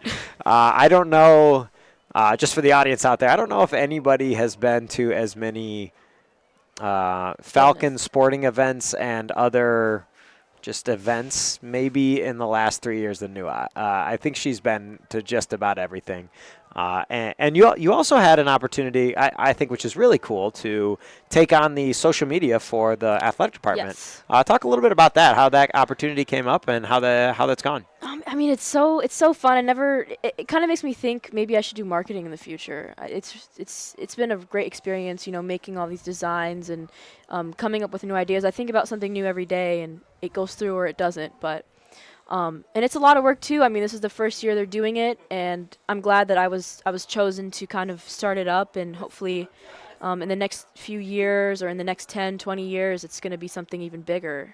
Yeah, absolutely. Nuwa took the entire athletics department's social media and has turned it into a dynamic, incredible set of platforms that are full of content celebrating our Falcon athletes and all the great things that they're doing. Yes. Yeah, that's so cool. But yeah, we're really looking forward to celebrating all of you at graduation. You and Owen and all the other seniors here. Mariah is right over here. Yeah. Mariah's locked into the switcher. She is, there it is. We interviewed Mariah last week as she shoots us a look down the press box. But she did a great job with her interview. But we really appreciate everything that you guys have done, and just what an incredible club that you guys have built and made. It truly is a full circle moment for us. We've had seniors before, but this is our first crew that really, from sophomore year all the way through senior year, that we've really kind of gotten to experience all the way through. So and it wouldn't be without. This is going to be a tough one. This is going to be a tough one for Preston and I. I think it's going to be hard. Hard to keep away the tears here as we get closer to graduation day, because this is going to be really cool. Yeah. So we just got to make sure the Jumbotron works and that nothing goes wrong. We're out here testing it at lunch. All the graduation. We have a graduation program that reads everybody's names with a professional voice artist, and they are able to pronounce each name perfectly using the person's own voice recording of their name. Do you think AI is going to take that over? Think they're going to use AI? I don't know. That might end up being more expensive than just paying someone to say a bunch of names. I never knew it was a real person. That's really yeah, it is a real person. I thought it was a robot. No, it's not a robot yet. But it is cool to hear, because that way you can pronounce your name the way you want it read, and then they pronounce it the same way. So that kind of eliminates some of the potential pronunciation gaffes that inevitably happen at every graduation.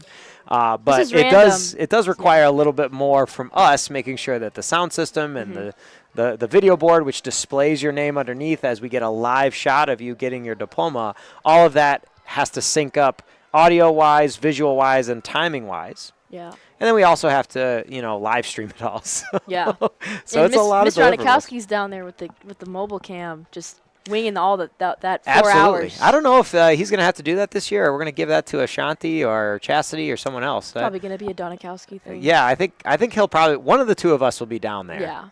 Typically, I'm up here. Yeah. And that's like the most nervous I am all year.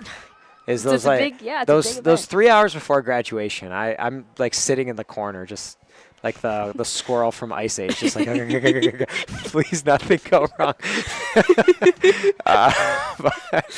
But it's a nervy time for us, because a lot of times the stuff, like we're working events that we can make mistakes, and if something breaks, everybody understands that technology breaks. But when you're running graduation, you really want it to be a special moment, and something that obviously doesn't have any sort of hiccups. So we're going to do our absolute best as we are rolling through the girls 32 and boys 3,200 meter run. This was a perfect time to have a conversation. Any last thoughts, things for us, as we could probably go to Bellcam. We could probably go to Bellcam. Oh, yeah. There it is.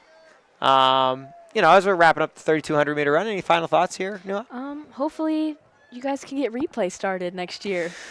Oh, goodness. The bane of my existence, the replay system, is, always difficult to do. No, but live replay, folks, is very hard.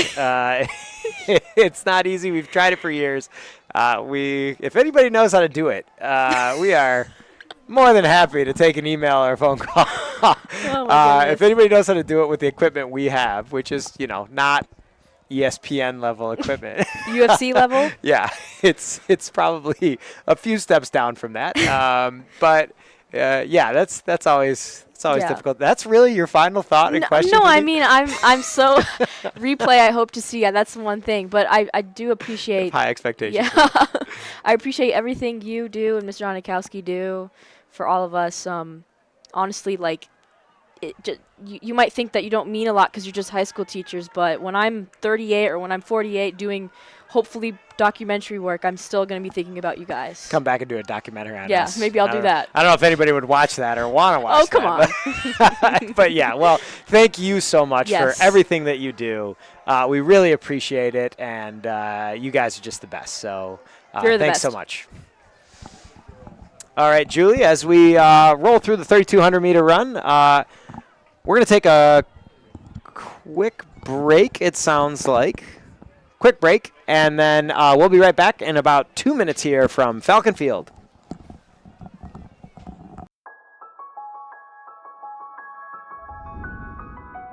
Welcome back, Kentwood Falcons.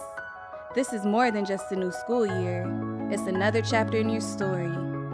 Here at Kentwood, you're not just another student. You're part of a legacy of excellence and equity in education. We believe in you and your potential to achieve greatness, and we're here to make sure you have every opportunity to do just that. In our classrooms, you'll find more than lessons. You'll find a staff who is committed to your success, who challenges you to think bigger, reach higher, and go further than you ever thought possible. This year, we'll learn together, grow together, and create memories that will last a lifetime. Because here at Kentwood, we don't just welcome you back, we welcome you home.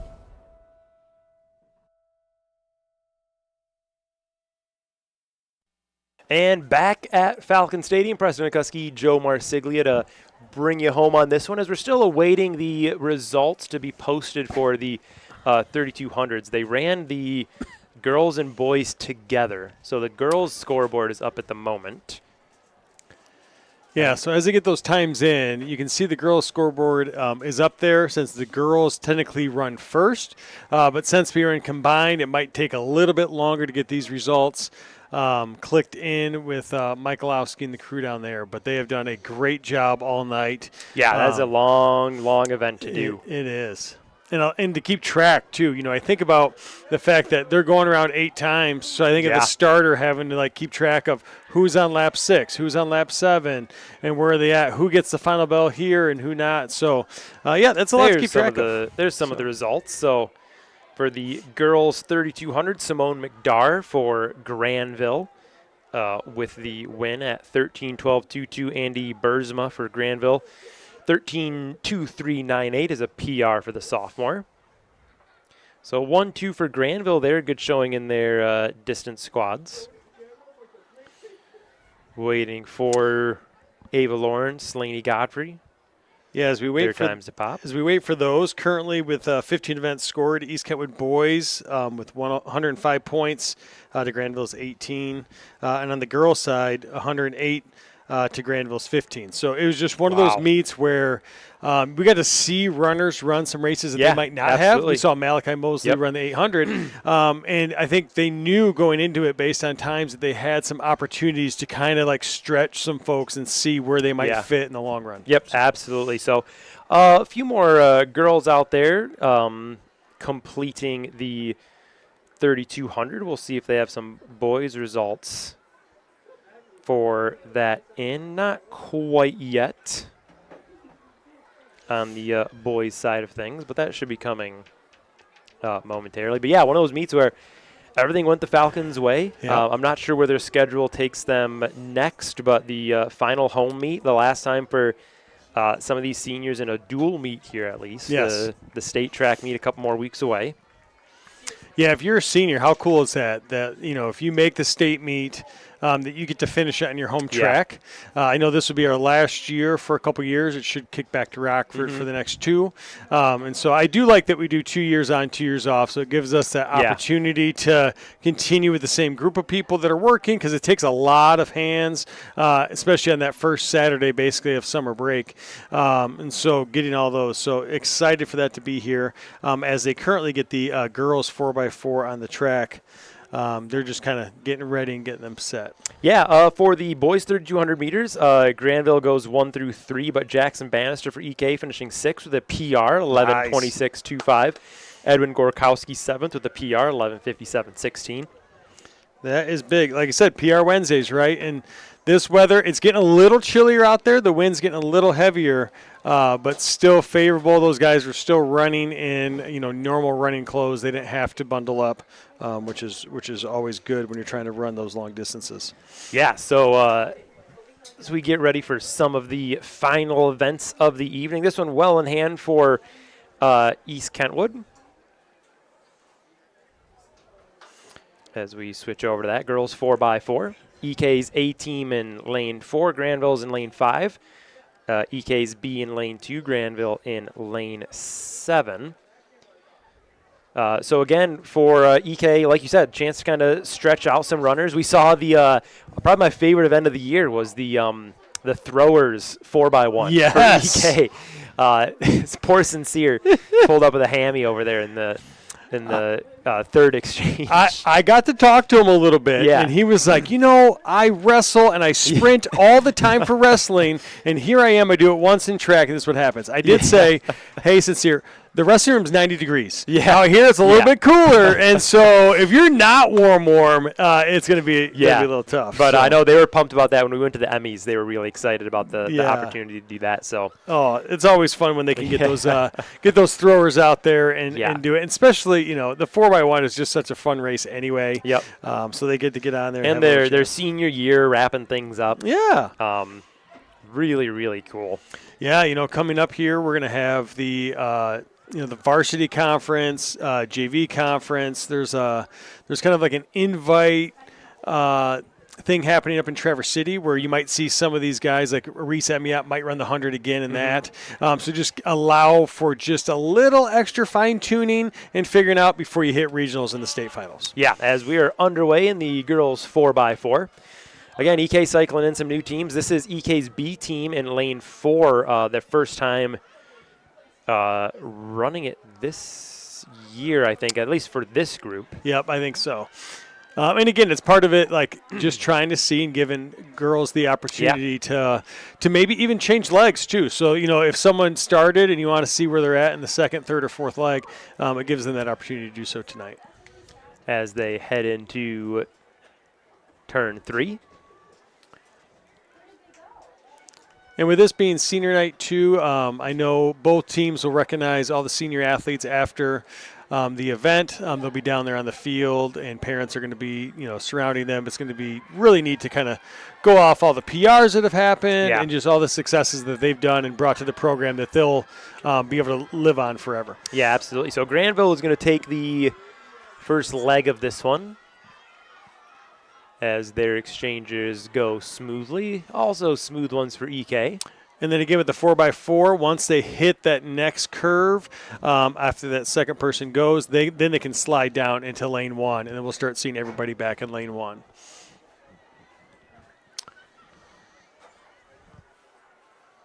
So as they slowly start making their way towards the inside. EK making up some ground here. Yeah, I believe that's Emma Claire.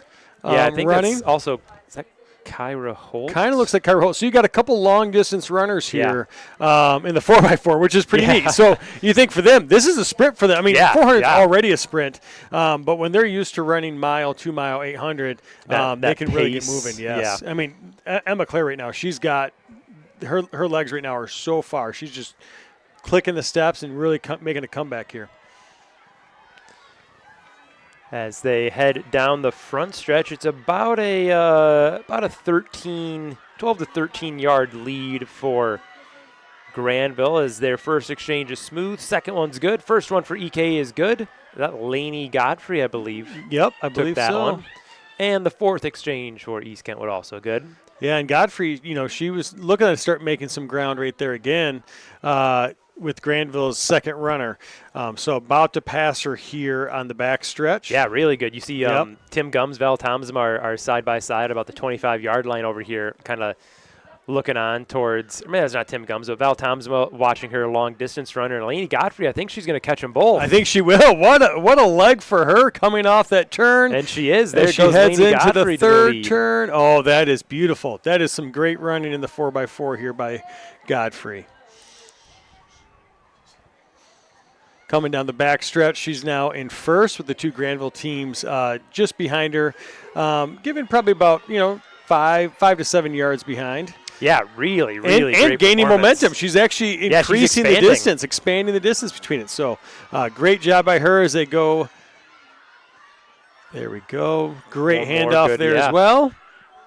There's some good handoffs in this 4x4. I know you use the open compared to the closed, so you do have, a little bit more security, but it does take a little bit of, are you going out too fast or are you really going too slow? When you're in the open handoff, there's a lot of times where you might sit and wait instead of kind of getting that hop, skip, and go. I think that's Ava Lawrence is taking the last. She is flying. Yeah, she is. As she has opened up a good 25, almost 30-yard lead on second place Grandville. Again, another great distance runner, and just really showing that 400 for her is is nothing, and just really putting that kick in. That is a warm up on a good day for Ava Lawrence. Yeah, and she's expanding. And look, our B team there, too, in East Kentwood, about to pass. It's going to be real close down the stretch for who gets second here. So Ava Lawrence and EK will finish first, but the real race now is going to be for second and third, and it looks like EK is going to make the pass for third. Are they going to be able to reel her in for second? Oh, it's going to be neck and neck for third. Oh, they're battling tight. Yeah, they're really close. Granville is going to eke ahead just a little bit. Stumbling, and Granville's going to just hang on for the second and third. Really, really great. 4:18.06 for EK's, technically the B team with the win. Yeah. Granville really close, and you see the real small margin for EK in third. So now boys 4x4. I'm sure we'll see, just like you said, with the girls, we'll probably see totally different teams here racing, which is just great. Gives them the opportunity to do something maybe a little bit different and just be able to showcase their talents, or at least give them an opportunity out there on the track. Absolutely, as you see some of those teams getting ready to line up. EK's A team for this one going to line up in lane 5. Granville's A and 6. EK B and C in 8 and 9. Grandville's B in lane 2 to start, and C is in lane 1. Nice. Good to have 6 teams out there competing. In a meet like this, the 4x4 is just fun anyway, but you think of when there is a meet that's close, it really does come down to that 4x4. Yeah. So this is one of my favorite events of the night, just because you have those sprinters that can kind of extend and do the 400, and then you have those mid-distance and long-distance runners that can kind of come down to the 400 and really kind of mesh the two worlds together and create just kind of like a mega team when you're putting those all together. So one last run for some of our seniors in the 4x4 and the dual meet. And for some seniors that may not be taking part in the state finals at the end of May, one last kind of moment to take the event in. Yeah, as we said earlier, if you've been following along, we have, the conference will take 3 runners or field event people per event. So that could be 3 totally different people, or it might be a mix. There's going to be some athletes that will run 2 or 3 events. And then when they get the regionals, they will have only 2 that they can bring with them, which is kind of unique. And then for state, for team state, they can bring 3. For individual state, it's anyone that qualifies. So you don't have to be in the top 3 to qualify for individual state, as long as you got the fast enough time. And I think we're certainly going to have a good chunk of EK performing at the state finals. Yes, I think so too. I think it should be just one of those years where we try and go and get the MICA and the MHSAA title, which is really, really awesome. I mean, this senior group has been, a lot of these seniors have run varsity since freshmen. They have been really pivotal part of the Kentwood crew since their time here. So for both the boys and girls teams, as the 4x4 ready to begin. And we are underway. Really good start in those outside lanes by EK.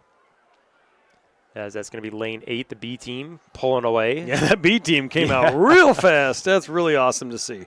And, you know, when you're out there, too, it kind of – you're on that island, so you don't know how fast should I go. Right, right. You know you got to get out fast regardless, but you're just so far out you don't see anybody. So that's, it's just I'm curious if they do use the Jumbotron. Yeah, when they see that distance in front of them, if that does help with pacing at all. As Grandville now going to begin to pull ahead.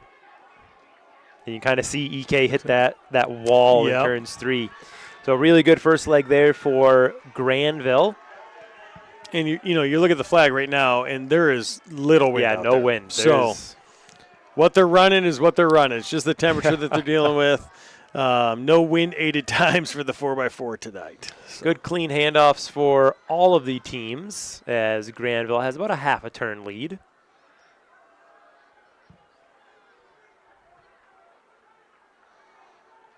As they enter into the backstretch, about a 40-yard lead or so for Grandville as they start to make their way to the inside line. Yeah, as I look at the full schedule, too, it looks like Friday, May 2nd, it's the Ken Bell Invitational, so you got to qualify for that. That's always a fun event for a lot of our athletes. That JV meet is on Wednesday, May 7th, with the varsity conference meet on May 9th. So they are, just next week already. May 9th is next week, Friday, right? So they'll be competing against the best of the OK Red. Yeah, next Friday, a busy day. We have a boys baseball stream that day, right into a movie night at the stadium, and oh, nice. Yeah, so what's showing at the movie night? I don't know if we're allowed to announce it yet. Oh, okay. I think student council is doing the reveal. That's a big student council event. We have 2 more softball streams, a baseball stream, of course, graduation, our culminating experience for not only the graduates but also us in production club. That's a real passing of the torch moment. Last year, like the seniors, we can't call them up and be like, hey, Owen, come help. They're locked into their seats down there. Absolutely. They're getting their diplomas. They're watching their classmates getting them. So, yeah, that's when the juniors take off, right? Yeah, that's when they get to turn into seniors. And, even then you start looking and go, there's still a lot of baseball season left. Like, absolutely. Some of these spring sports, they go just a little bit longer. Track just normally ends up just a little bit quicker because of all the extra meets that happen at the end. I always thought that's interesting, too. Like, some of the seniors, even after they graduate, have to still come back for practices for sure. and for some competitions. It's like their first real world experience of time management skills, right? Like I have all day to do nothing, but I have to be back up here at 3 o'clock because although they're not in school, all the coaches and the other athletes are. So they get to roll up right as practice starts and say, I slept in until 2 today. All right, you've got some encouragement going on. All the athletes Krosky over there in turn 2. Getting some love. He has a whole host of Falcons following him, the son of EK teacher Kyle Krosky. Yeah, we talked a little bit last week about Kyle Krosky and his residential construction crew and just the amazing things that they do building these houses every year. Just what great life skills that those students can do. So Grandville ended up winning that 4x4. East Kentwood did take second. So, again, that's 5 and 3. When you're looking at these relays, that's all you get. And then here comes Krosky. So 337.840 for Grandville, 347.064 for EK as Krosky makes his way down. It's a good day to have those flags up. I think we'd have a lot of athletes on the track right now if not.